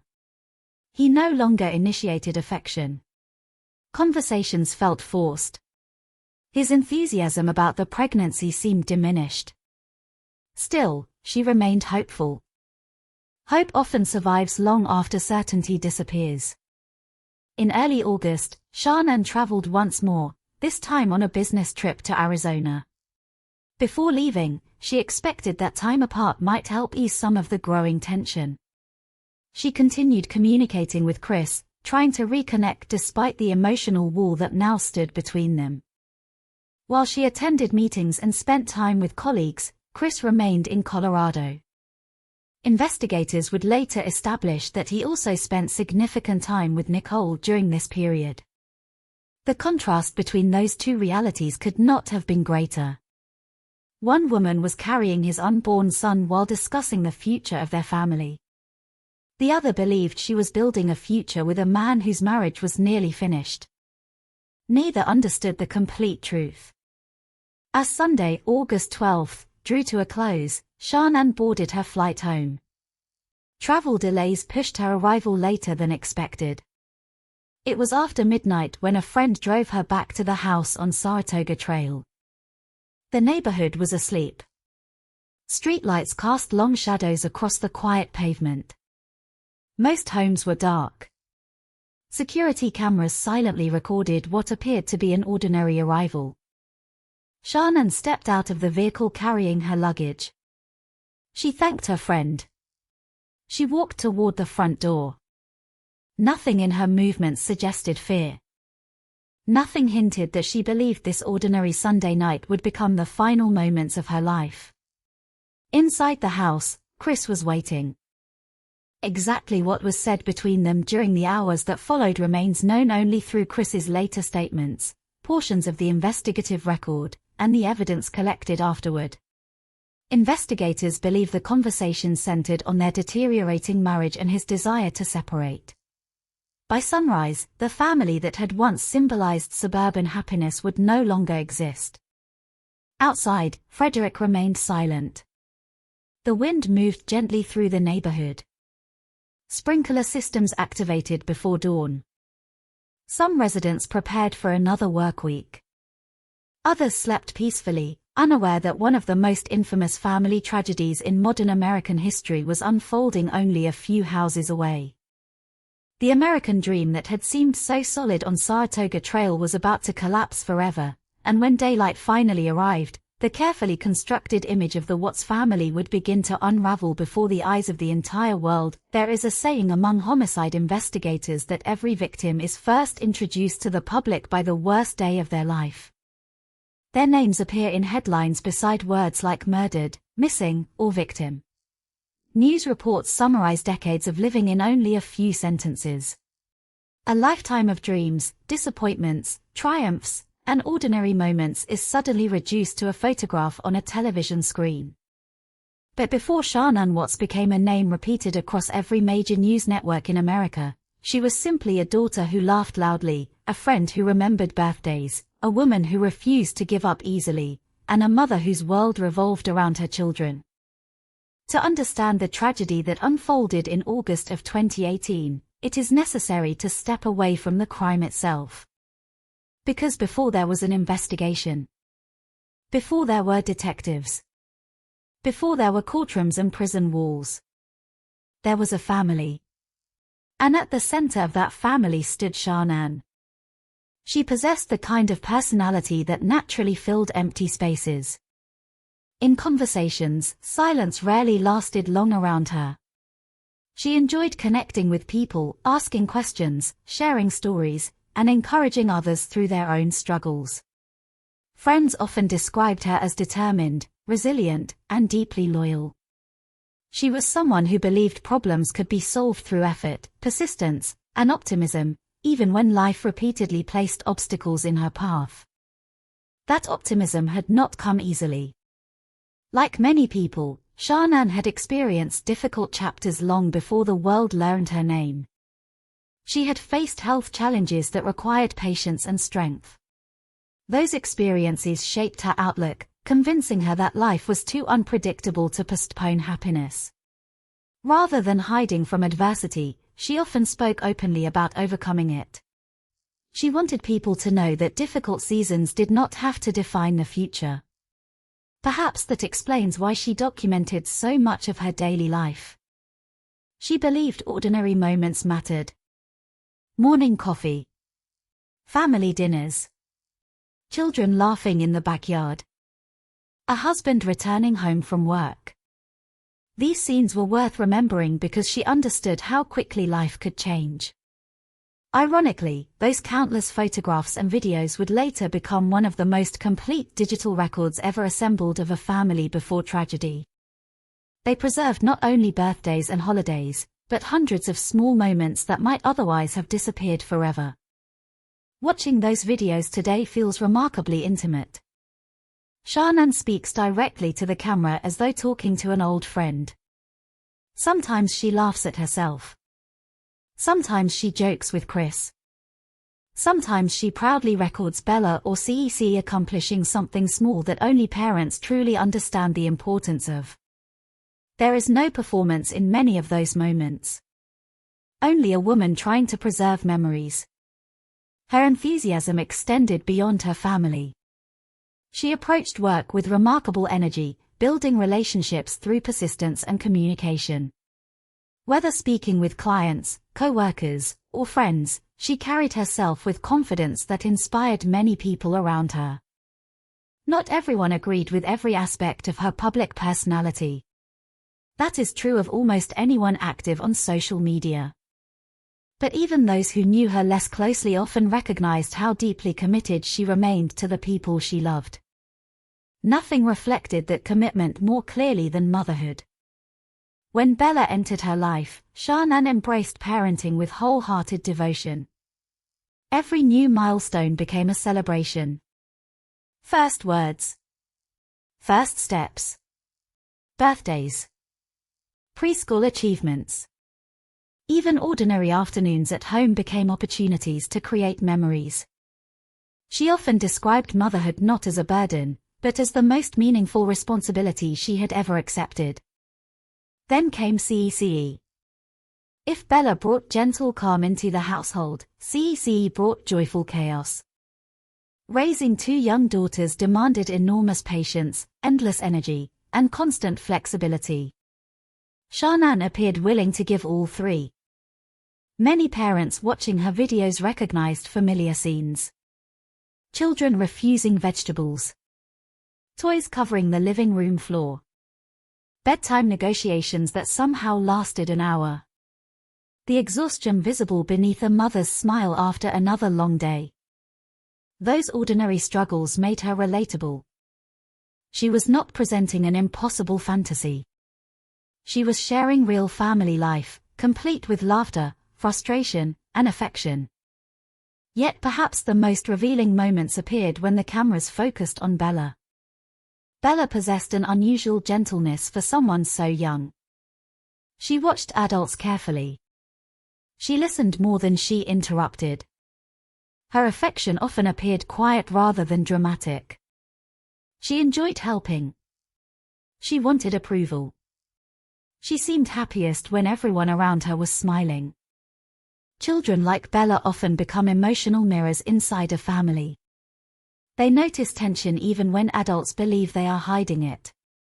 They recognize changes in routine long before anyone explains them. Whether Bella fully understood the growing distance between her parents is impossible to know. But children rarely miss changes in emotional atmosphere.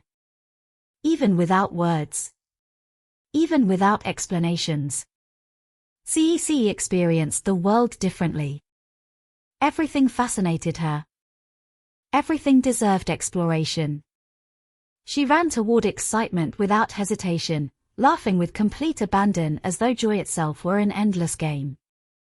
She climbed furniture despite repeated warnings. She chased her sister through the house.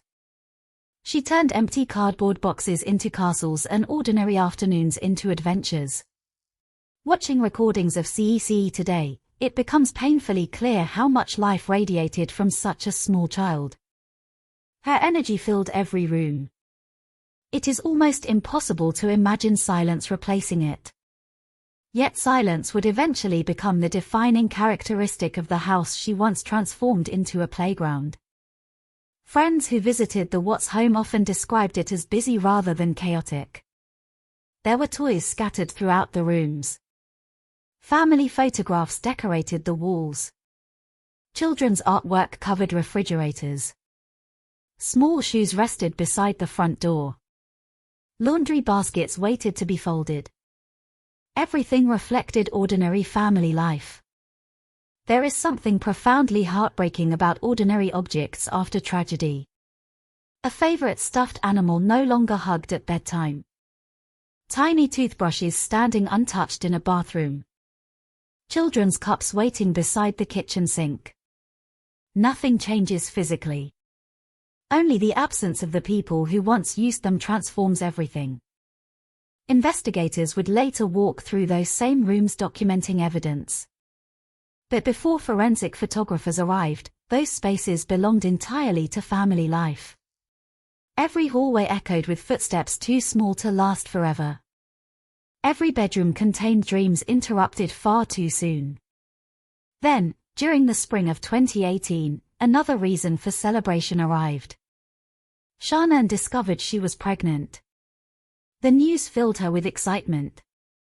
After raising 2 daughters, she and Chris would soon welcome a son. They chose his name early. Nico. The pregnancy represented more than another child. To Shanann, it symbolized another opportunity to strengthen the family she loved so deeply. She shared the announcement with visible happiness. Friends congratulated her. Family members celebrated. Videos captured genuine excitement as everyone imagined the newest member of the household. There were discussions about rearranging bedrooms, buying baby clothes, preparing for sleepless nights once again, planning a future that stretched years beyond the horizon. Like every expectant mother, Shanann imagined first birthdays that had not yet happened. First words not yet spoken. First days of school still years away. She could not know those dreams would remain forever unfinished. Looking back now, perhaps the most painful aspect of Shanann's story is not how it ended. It is how fully she believed in tomorrow. She continued making plans, scheduling appointments, organizing family activities, thinking about holidays, talking about the baby's future. Hope shaped every decision she made. Hope is invisible until it disappears. When people lose someone unexpectedly, they often remember not the final conversation, but the future that conversation assumed would exist. I'll see you next week. We'll talk tomorrow. Drive safely. Simple words spoken without realizing they will become permanent. For Shanann, nearly every conversation during those final weeks carried that same quiet assumption. There would always be another day. Another chance. Another conversation. Another tomorrow. She had no reason to believe otherwise. Like millions of mothers across the world, she believed her greatest responsibility was protecting her children and building a future where they could grow safely, surrounded by love. She could never have imagined that the greatest danger they would ever face was already sharing the same home, sitting at the same dinner table, reading the same bedtime stories, and smiling beside them in family photographs that would soon become memorial images recognized around the world. If Shanann was the emotional center of the Watts family, then Bella and Celeste were its heartbeat. Every parent understands how children change the atmosphere of a home. They bring noise where there was once silence, toys where there was once order, laughter where there was once routine. Their presence transforms ordinary houses into living memories, filling every room with moments that seem insignificant at the time but become priceless in retrospect. The Watts home was no different. Morning routines rarely followed perfect schedules. Breakfast often became a negotiation over cereal, fruit, or pancakes. Tiny shoes disappeared moments before it was time to leave. Stuffed animals somehow found their way into the kitchen. Children's songs echoed through the living room while cartoons played quietly in the background. It was the beautiful disorder of family life. For Shanann, those moments were never interruptions. They were life itself. She celebrated them with remarkable enthusiasm because she believed childhood passed far too quickly to ignore. Every birthday became an event. Every holiday deserved decorations. Even small accomplishments, a new word, a funny dance, a drawing proudly held up for the camera, were treated as milestones worth remembering. Many parents watching her videos recognized themselves. The exhaustion. The laughter. The endless balancing act between work, family, and the hope of creating lasting memories. Bella, at 4 years old, had already developed a personality that quietly captured people's hearts. She was gentle in a way that seemed almost unusual for someone so young. When adults spoke to her, she listened carefully before answering. When CECE became overly excited, Bella often watched patiently, smiling as though she already understood her younger sister's boundless energy. She loved bedtime stories. She enjoyed singing. She often sought comfort by sitting close to her mother, wrapping tiny arms around Shanann with complete trust. Family videos revealed countless small moments that seemed insignificant at the time. Bella proudly showing a drawing. Bella helping stir ingredients in the kitchen. Bella laughing when Chris lifted her onto his shoulders. Those ordinary scenes have become profoundly heartbreaking because they preserve innocence in its purest form. She did not know the future. She did not know betrayal. She knew only that home was where her parents lived. Where bedtime kisses happened. Where birthdays were celebrated. Where she believed she was safe. CECE, only 3 years old, approached life with entirely different energy. She rarely walked when she could run. She climbed onto furniture without hesitation. She laughed with the complete freedom that belongs only to very young children. Family members often described her as fearless. She explored everything. Touched everything. Asked for everything. She possessed the kind of contagious joy capable of changing the mood of an entire room within seconds. Watching recordings of the sisters together reveals something impossible to overlook. They genuinely adored one another. Like all siblings, they argued occasionally over toys or attention. But those disagreements disappeared almost as quickly as they began. Moments later they were laughing together again. Holding hands. Chasing each other across the living room. Inventing games understood only by children. The bond between them reflected the simple certainty that tomorrow would always arrive with another opportunity to play. It is one of the cruelest realities of violent crime. Children trust completely. They do not question whether the adults protecting them might become the source of danger. Their world depends entirely upon that trust. For Bella and CECE, their father represented security. He tucked them into bed. Read stories. Played games. Carried them on his shoulders. Photographs from family vacations captured smiling daughters leaning comfortably against him. Those images remain deeply unsettling today because they remind us that human beings are capable of presenting two entirely different realities at the same time. One visible. One hidden. Chris Watts continued performing the role of devoted father while privately constructing a future that investigators later concluded no longer included his family. The contradiction is almost impossible to comprehend. Co-workers remembered a quiet employee who rarely complained. Neighbors saw a father playing outside with his daughters. Friends saw family photographs that appeared filled with affection. Nothing suggested that catastrophe was approaching with terrifying speed. During the weeks before August 13th, Shannon remained focused on preparing for the arrival of baby Nico. At 15 weeks pregnant, she was already imagining the future with remarkable detail. She discussed names. Planned medical appointments. Thought about balancing life with 3 young children. Like many expectant mothers, she pictured years instead of days. She imagined first smiles.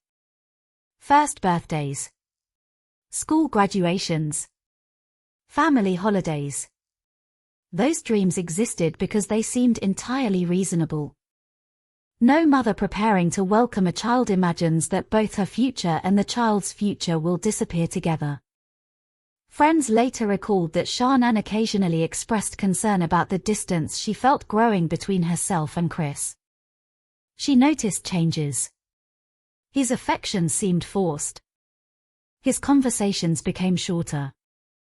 His enthusiasm about the pregnancy appeared diminished. Still, she refused to surrender hope.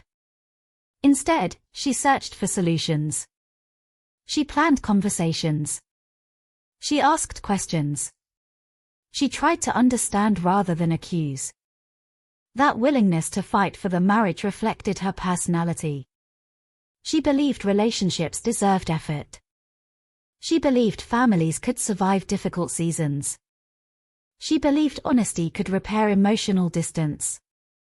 She never imagined honesty itself might no longer exist within the marriage.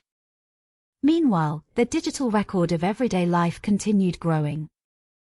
Text messages, photographs, videos, calendar reminders, receipts, social media posts. Without realizing it, the Watts family was documenting nearly every ordinary day leading toward extraordinary tragedy. Investigators would later reconstruct those final weeks with astonishing precision because modern life leaves behind so many invisible footprints. Every phone call, every online search, every credit card purchase, every security camera recording. Technology quietly preserved a timeline that memory alone never could. Yet no amount of technology can fully explain the emotional lives of the people involved. Only fragments remain. A worried text message, a smiling photograph, an unfinished conversation. Together they form an incomplete portrait of a family standing at the edge of irreversible loss without recognizing how close that edge truly was. As the days passed, Shannon continued believing there would be another opportunity to reconnect with Chris. Another chance to understand him. Another evening to talk after the girls were asleep. Another morning to begin again. Hope became the invisible thread holding her together. Hope can survive remarkable amounts of disappointment.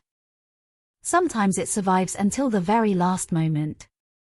Looking back now, perhaps the most heartbreaking aspect of the Watts family story is not found in the crime scene photographs or courtroom testimony. It exists inside the ordinary dreams that never had the opportunity to become reality. Bella would never start kindergarten. CEC would never grow into the fearless teenager her family imagined. Baby Nico would never take his first breath. Shannon would never hold her son.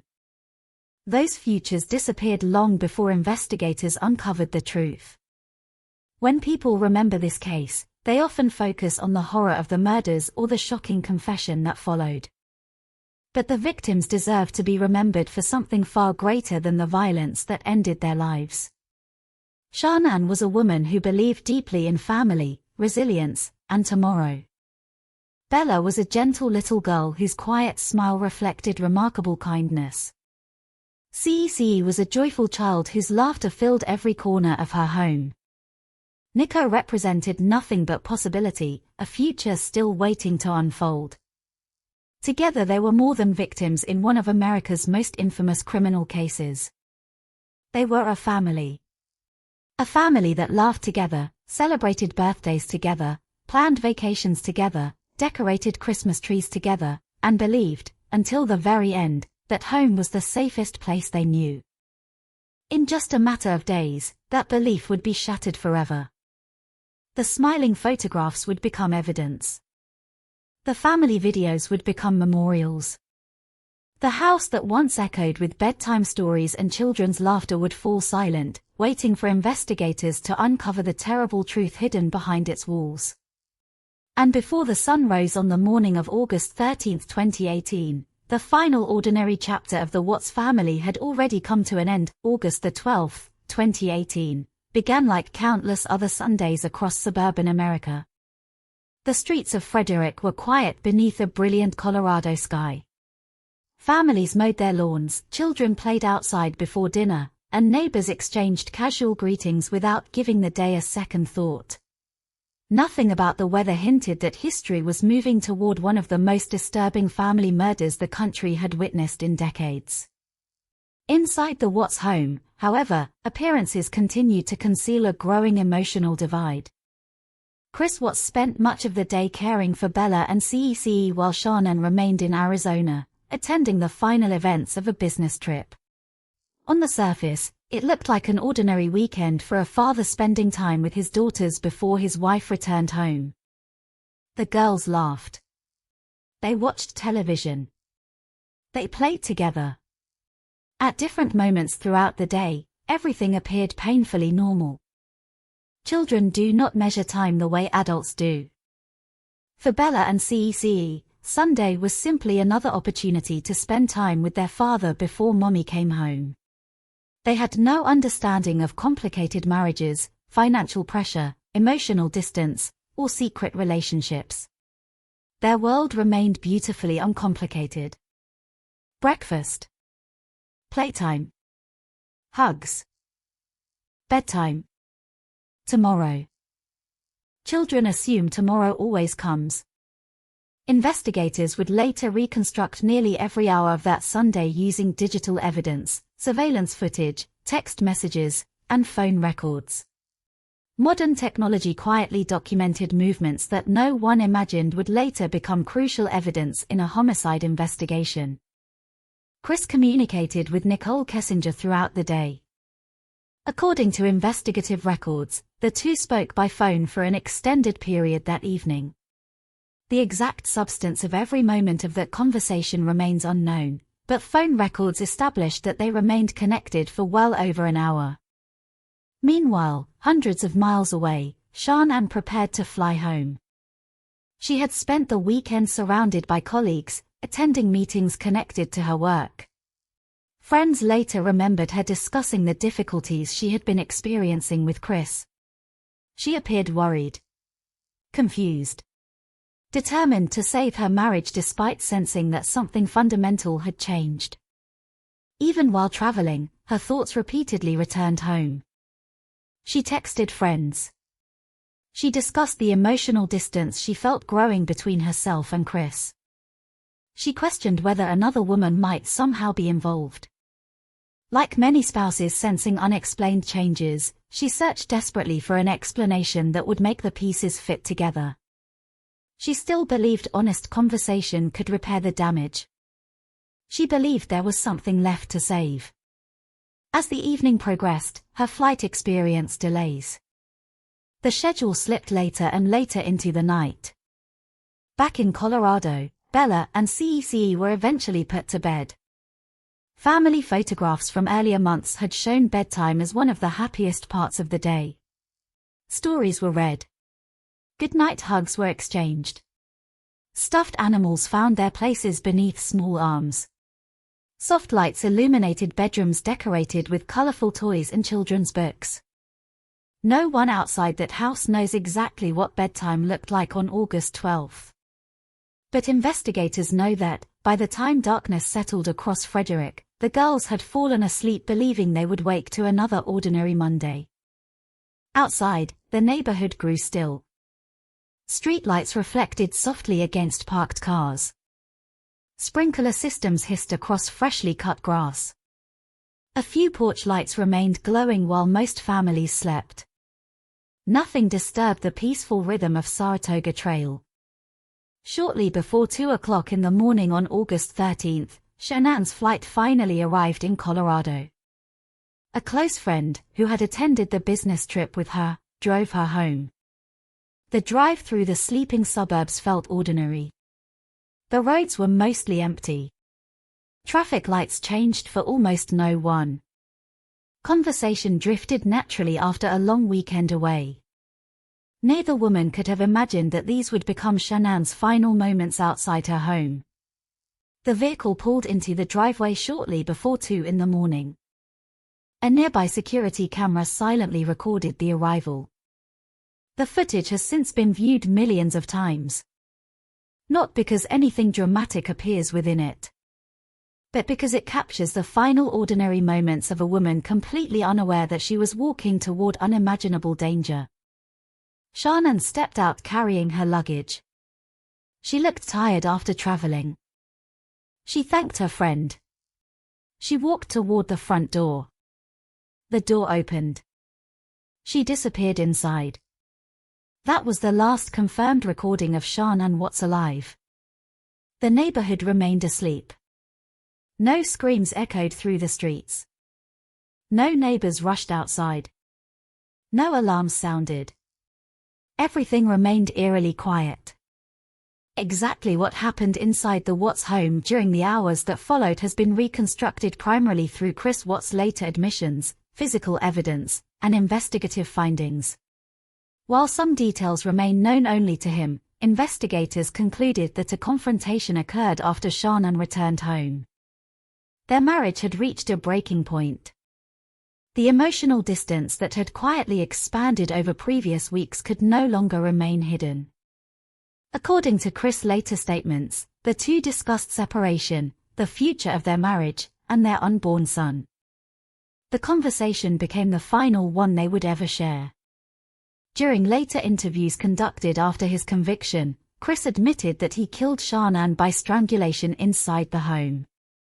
The violence unfolded without warning. Without witnesses. Within the walls that had once sheltered birthday celebrations, bedtime stories, and family holidays. One room changed forever. Only hours earlier, it had been part of an ordinary family home. Now it had become the scene of a homicide. The silence that followed is difficult to comprehend. Outside, Frederick continued sleeping peacefully. Inside, a pregnant mother of two had lost her life. Yet the night was not over. Perhaps one of the most haunting aspects of this case lies in what investigators believe happened next.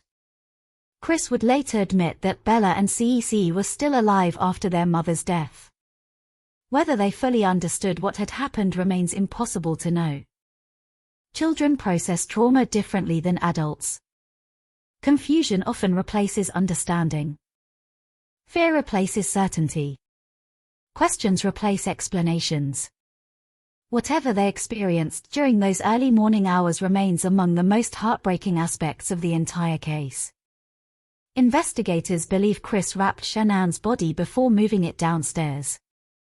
The home that had once echoed with family laughter became silent except for the sounds of a single person preparing to conceal an unimaginable crime. Every movement carried irreversible consequences. Every decision moved farther away from any possibility of turning back. Outside, dawn remained hours away. Darkness concealed everything. No neighbors noticed unusual activity. No one understood that one of the largest homes on Saratoga Trail had become the setting for an act of extraordinary violence. Chris then prepared to leave for work.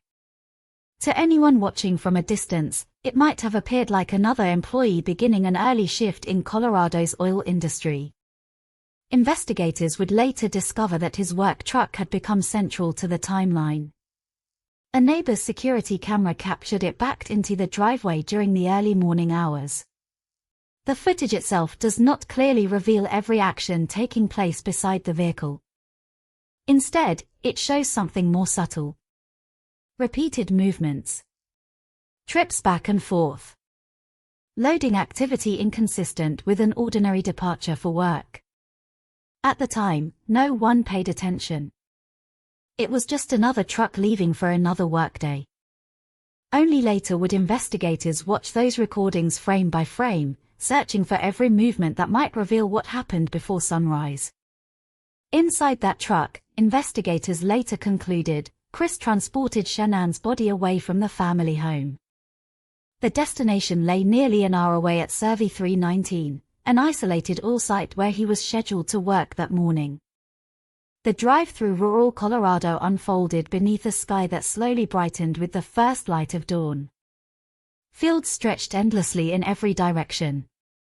Oil tanks rose from the landscape like silent industrial monuments. The roads remained nearly empty. Morning arrived exactly as it always had. Nature offered no indication that one of the darkest chapters in modern American true crime was quietly unfolding beneath the rising sun. By the time daylight reached the plains of Colorado, the Watts family as the world had known it had already ceased to exist.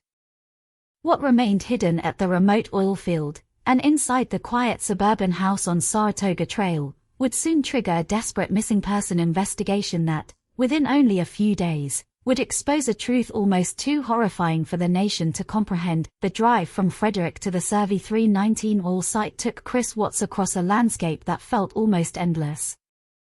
Long stretches of rural Colorado unfolded beneath the first light of dawn. The roads were quiet, interrupted only by the occasional pickup truck heading toward another workday. Oil wells stood scattered across the plains, surrounded by open fields that stretched toward the horizon. To most people, it was an ordinary industrial landscape. Functional. Isolated. Forgettable. For investigators, it would soon become one of the most haunting crime scenes in modern American history. According to Chris Watts' post-conviction admissions and the investigative findings, Shannon's body had been placed inside the work truck before he left the family home. Bella and CEC were also inside the vehicle. In later interviews, Chris stated that both girls were still alive during the drive to the oil field. Those statements remain among the most devastating details ever revealed in the case. The image is almost impossible to comprehend. A father driving toward work. 2 young daughters in the truck with him. A pregnant mother's body concealed inside the same vehicle. Outside the windows, the world was waking up. Inside the truck, an unimaginable tragedy was moving steadily toward its final chapter. No witnesses observed anything unusual along the route. No passing driver had any reason to suspect that the pickup traveling beside them carried an entire family's fate within it. Morning sunlight slowly illuminated the eastern sky. The landscape remained peaceful. Nature offered no warning. When Chris arrived at Survey 319, the work site appeared exactly as it always had. Large oil storage tanks rose above the surrounding ground. Heavy industrial equipment sat motionless. The isolation that made the location practical for energy production also meant there were few people nearby during the earliest hours of the morning. Investigators later established that Chris was alone at the site when he arrived. What happened next would forever define the case. According to his later confessions, he first buried Shannon in a shallow grave near the oil tanks. She was still wearing the clothing she had traveled home in only hours earlier. She was 15 weeks pregnant with the couple's unborn son, Nico. The grave was hastily prepared. There was no ceremony. No goodbye. No dignity. Only an attempt to conceal evidence. The woman who had spent years documenting birthdays, holidays, and family milestones was left beneath the earth in a remote industrial field far from the home she had worked so hard to build. But the horror was not over. Chris later admitted that Bella and CEC were killed at the oil site. Investigators determined that each child was placed into a separate crude oil storage tank through small access openings at the top of the tanks. Those details shocked even seasoned homicide investigators. The concealment method was unlike almost anything many of them had encountered during their careers. Recovering the girls required extraordinary care because of the dangerous environment inside the tanks. The process became one of the most emotionally difficult recovery operations for everyone involved. The violence committed that morning cannot be measured only by the physical acts themselves. It is measured by trust.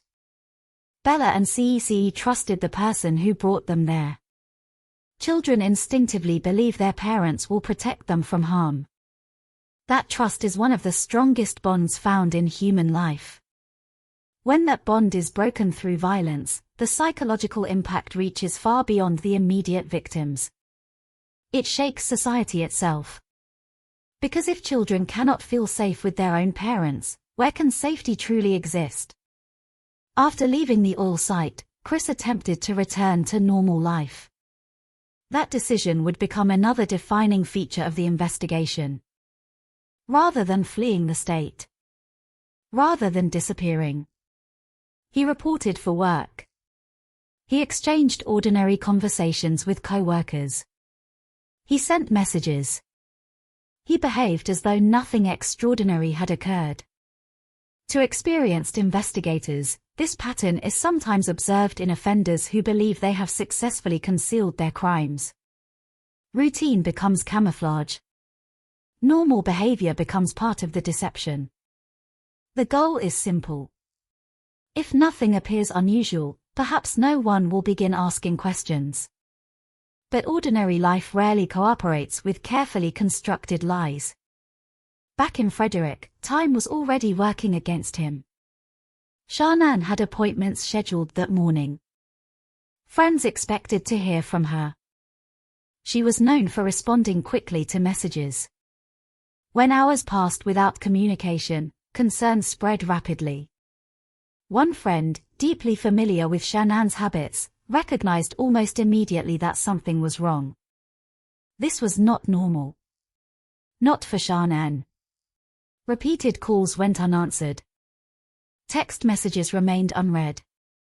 The silence grew heavier with every passing minute. Concern soon turned into urgency. By late morning, that friend drove to the Watts residence. The house appeared quiet. Chris was supposedly at work. The garage door remained closed. She knocked. No answer. She rang the doorbell repeatedly. Still nothing. She looked through nearby windows. No movement. Something felt terribly wrong. The concern became impossible to ignore.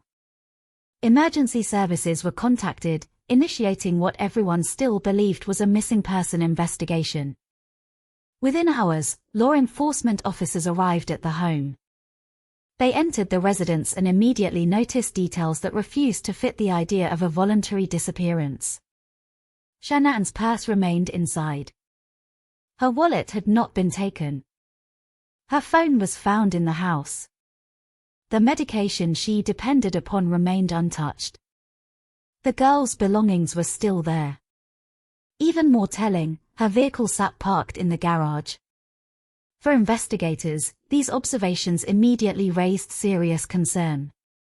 Parents preparing to leave voluntarily do not usually abandon essential items. Pregnant mothers do not simply disappear while leaving behind medication, identification, transportation, and every indication that they intended to return. The pieces refused to fit together. As officers continued examining the house, Chris returned from work. At first glance, he appeared cooperative. He answered questions. He unlocked doors. He spoke calmly with investigators. He suggested that perhaps Shannan had taken the children to visit a friend after an emotional discussion about their marriage. It sounded plausible enough to delay immediate suspicion. But only briefly. Experienced investigators often pay close attention not only to what people say but also to how they say it. Chris's explanations seemed incomplete. His emotional responses appeared restrained.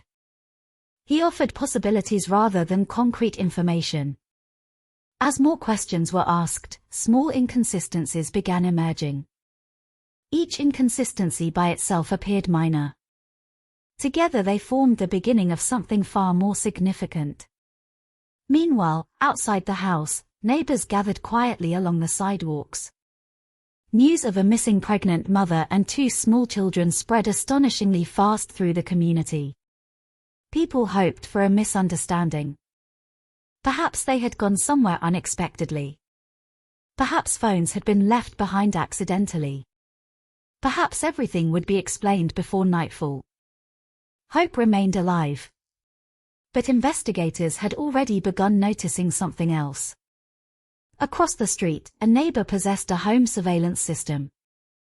The cameras had recorded activity during the early morning hours. Detectives requested to review the footage. Chris stood nearby as the video played. The camera showed his work truck backed into the driveway before sunrise. It captured repeated trips between the garage and the vehicle. Although the footage did not clearly reveal everything being loaded, investigators immediately recognized its significance. Chris's posture changed. His body language shifted. The confident explanations he had offered only moments earlier suddenly seemed far less convincing. One detective later described that moment as the point when the investigation began moving in an entirely different direction. It was no longer simply a search for a missing family. It was becoming something much darker. The carefully maintained image of the devoted husband had begun to fracture. And beneath those first cracks, investigators were about to uncover a truth so devastating that it would leave an entire nation struggling to understand how a family that had looked so happy could have disappeared in a single summer morning, not at the hands of a stranger, but at the hands of the man who had promised to love and protect them forever. When experienced investigators arrive at a missing person case, They often begin with a simple assumption. People usually leave traces of their intentions. Someone planning to disappear voluntarily takes essential belongings. They carry their wallet. They bring their phone charger. They take medication, identification, and transportation. They tell at least one trusted person enough information to prevent immediate panic. Even when people leave after emotional arguments, they almost always leave behind a pattern that can be understood. The Watts residence offered no such pattern. Instead, it presented a collection of contradictions. By the afternoon of August 13, 2018, officers from the Frederick Police Department had transformed the quiet suburban home into the center of an active missing person investigation. Patrol vehicles lined Saratoga Trail while neighbors watched from sidewalks, struggling to reconcile what they were seeing with the family they believed they knew. Inside the house, investigators moved carefully from room to room. Nothing appeared violently disturbed. There were no broken windows. No overturned furniture. No obvious signs of forced entry. At first glance, it looked like an ordinary family home waiting for its occupants to return. But ordinary homes rarely tell investigators the truth immediately. Instead, they whisper. One detail at a time. The master bedroom was among the first places officers examined closely. The bed appeared partially unmade, consistent with someone having slept there only hours earlier. Personal belongings remained exactly where one would expect them to be after returning from a late-night trip. Nearby sat Shannon's suitcase. She had made it home. That much was no longer in question. The luggage had not been unpacked. Some clothing remained folded inside. Travel items rested exactly as they had when she carried them through the front door shortly before 2 o'clock that morning. To detectives, the suitcase represented more than luggage. It established a timeline. She had returned. She had entered the house. She had not left again with any meaningful preparation. Then came another discovery. Her purse. It remained inside the home. For most adults, leaving without a purse or wallet is unusual. Inside were personal items she relied upon every day. Identification. Credit cards. Cash.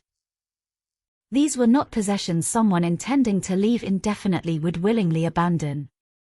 Nearby, investigators located her cellular phone. The device had been left inside the residence as well. That detail immediately intensified concern. Modern life revolves around smartphones. People use them for communication, navigation, banking, appointments, photographs, and emergencies. Parents, especially expectant mothers coordinating medical visits and family schedules, rarely walk away without them. One officer quietly remarked that every item found inside the house reduced the likelihood that Shannon had chosen to leave voluntarily. The evidence was beginning to speak. And what it said made less sense with every passing minute. The girl's belongings remained untouched. Tiny shoes still rested near the entrance. Blankets remained folded inside their bedrooms. Favorite stuffed animals waited patiently on small beds that had not been slept in since the previous night. Children do not leave home without something they love. A favorite blanket. A stuffed animal. A doll. The complete absence of those familiar patterns struck investigators immediately. Nothing suggested a planned outing. Everything suggested interruption. Then officers noticed another critical detail. Shannon's vehicle was still parked safely inside the garage. The Lexus had not moved. Its presence eliminated one of the simplest explanations investigators often considered during missing person cases. She had not driven away.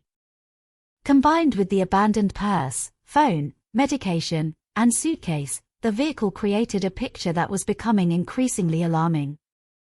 If she had left. How? And why would she leave everything necessary for herself and her children behind? Questions multiplied faster than answers. Outside the home, friends gathered anxiously.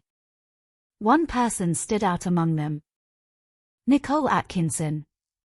She had accompanied Shanann during the business trip to Arizona and had personally driven her home in the early hours of the morning. Nicole knew Shanann's routines remarkably well. She understood how unusual her silence truly was. Hours earlier, concern had driven her to the house after repeated messages and phone calls went unanswered. Now she watched officers search the residence she had last seen only that morning. The worry on her face reflected something investigators encounter often in serious cases. Instinct. Friends who know someone's habits can sometimes recognize danger long before physical evidence confirms it. Nicole insisted repeatedly that Shanann would never simply disappear. Not while pregnant. Not without contacting someone. Not without her daughters. Not without her phone. Every statement reinforced what investigators were already beginning to suspect. This was no ordinary disappearance. As detectives expanded their examination of the home, they carefully documented every room. Family photographs decorated walls throughout the house. Images of vacations, holiday celebrations, birthdays, smiling children, happy parents. To an outsider, those pictures painted the portrait of a loving family. Investigators understand photographs differently. Pictures capture moments. Evidence reveals reality. The challenge lies in determining where those two versions diverge. The kitchen remained orderly. Breakfast dishes had not accumulated. Countertops appeared clean. Nothing suggested frantic preparation for leaving home unexpectedly. Even the refrigerator reflected ordinary family life. Children's snacks. Household groceries. Everyday normality frozen in time. In Bella's bedroom, detectives paused briefly.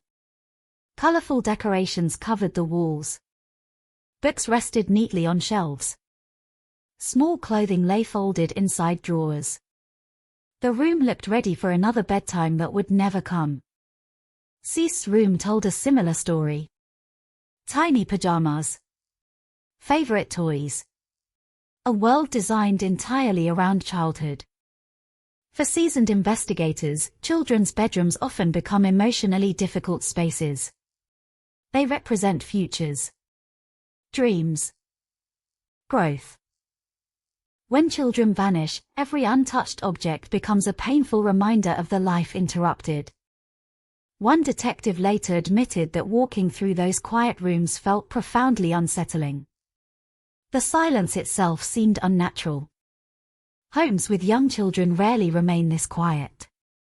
They echo with footsteps, laughter, questions, arguments over toys, music from cartoons. The complete absence of those familiar sounds created a feeling no investigator easily forgets. Meanwhile, outside, media attention continued growing. Television crews arrived before sunset. Satellite trucks parked along residential streets. Reporters delivered live broadcasts describing the disappearance of a pregnant mother and two little girls. Images of the Watts family quickly spread across local and national news. Photographs showed smiling faces, family vacations, children laughing beside their parents. The contrast between those joyful images and the uncertainty surrounding their disappearance captured public attention almost immediately. America began watching. Back inside the residence, investigators requested access to digital evidence. Phones, computers, security systems. Anything capable of narrowing the timeline. Modern investigations increasingly depend upon technology. Every electronic device stores fragments of daily life. Messages, locations, search histories, appointments. Each fragment contributes another piece to the larger picture. One of the first priorities involved reconstructing Shannan's final known movements. Investigators confirmed through surveillance footage that she had entered the house shortly before 2 o'clock in the morning. No available footage showed her leaving. That absence mattered enormously. If she had departed later that morning, where was the evidence? Neighbors had security cameras. Vehicles entering and leaving could often be tracked. Yet nothing supported the idea that Shannan and the children had simply driven away. The house itself continued resisting every innocent explanation. Every room quietly reinforced the same conclusion. Something had happened after Shannan came home. Something inside these walls. Investigators could not yet prove what it was. But experienced detectives know when ordinary explanations begin collapsing under the weight of physical evidence.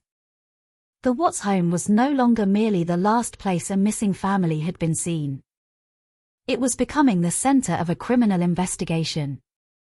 The challenge now was determining exactly who inside that house knew the truth, and who was working desperately to keep it hidden. The first hours of any investigation are often filled with uncertainty. Detectives are forced to live between two possibilities. They must hope for the best while preparing for the worst. Every missing person case begins with the same question. Where are they? But as investigators examined the Watts residence on August 13, 2018, another question slowly began replacing the first. What happened here? The difference between those two questions is enormous. One suggests a search. The other suggests a crime. Inside the home on Saratoga Trail, the evidence continued pointing toward a disturbing possibility that no one wanted to accept.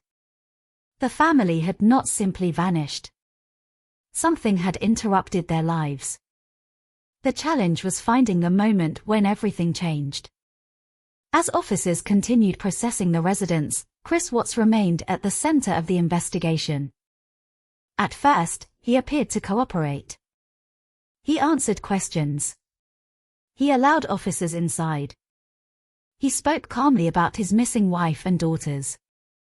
To neighbors watching from outside, he still looked like the grieving husband desperate for answers. He appeared on camera asking for his family to return. His words carried the message everyone expected from someone in his position. He wanted Shannan and the girls home. He said he loved them. He said he needed them back. But investigators are trained to look beyond words. They study behavior, timing, body language, emotional responses. The smallest inconsistencies can become important when someone is hiding something. And almost immediately, detectives began noticing things that did not fit. One of the first concerns involved Chris's explanation of what had happened. He suggested that perhaps Shannan had taken the girls somewhere after an emotional conversation between them. He described the possibility that she had left voluntarily. But investigators looked around the house and saw a different story. Her belongings remained. The children's belongings remained. The vehicle remained. Nothing supported the idea of a planned departure. The explanation required too many unanswered questions. Where would a pregnant woman go without her phone? Why would she leave medication behind? Why would she leave without telling anyone? Why would she take nothing for her daughters? Each question created another problem. The more investigators examined the situation, the less believable the possibility of a voluntary disappearance became. Then came one of the most important pieces of evidence. The neighbor's security camera. Across the street lived a man named Nate, who had installed a surveillance system facing part of the neighborhood. The camera was not positioned specifically to record the Watts house, but it captured the driveway area and the activity around Chris's work truck during the early morning hours. When detectives reviewed the footage, they noticed something unusual. Chris's truck had been backed into the driveway. That alone was not a crime. People park vehicles differently all the time. But the timing mattered. The truck was positioned in a way that made loading the rear area easier. The footage showed Chris moving back and forth between the house and the vehicle. The activity appeared unusual for someone simply leaving for work. Investigators watched carefully. Then they watched again. And again. In criminal investigations, important evidence does not always arrive dramatically. Sometimes it appears as a few seconds of ordinary movement. A person walking. A vehicle turning. A door opening. A decision made at a specific moment. Those moments can change everything. The video did not reveal every detail. It did not show the entire crime.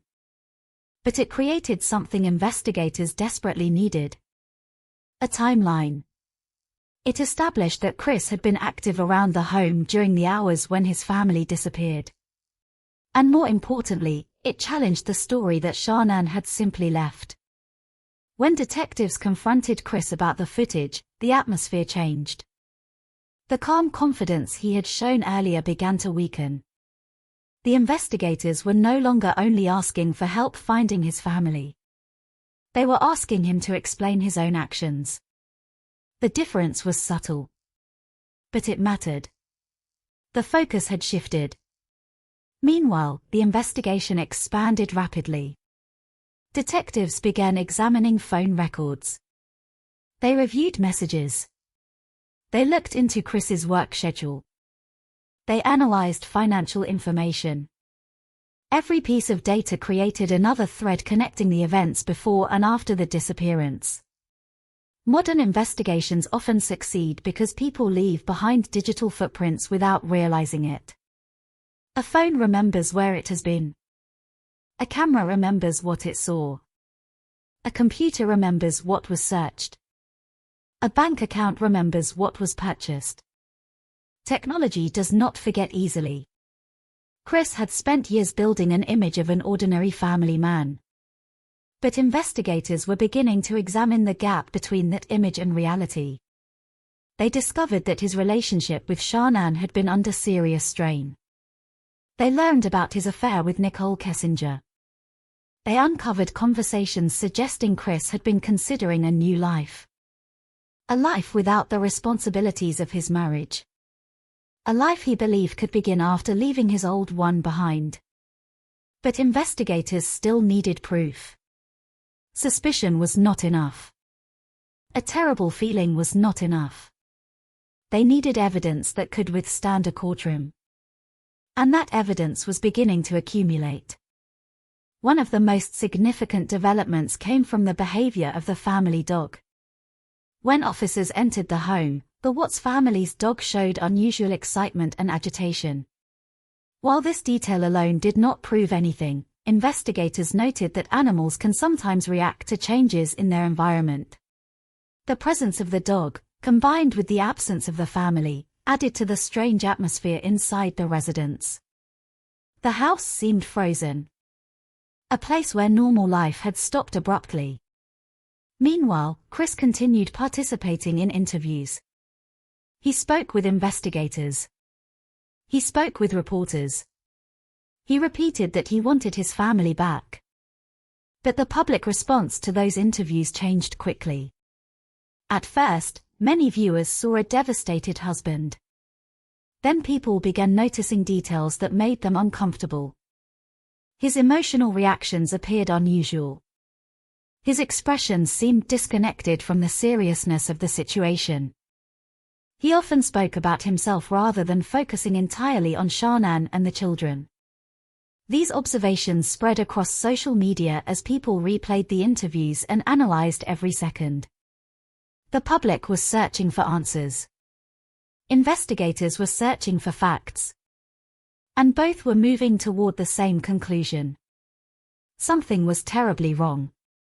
As the first day of the investigation ended, authorities still had not recovered the family. There was no confession. No physical discovery. No final answer. But the direction of the case had changed. The Watts home was no longer being treated simply as the place where a family was last seen. It was becoming the place where investigators believed their final moments may have occurred.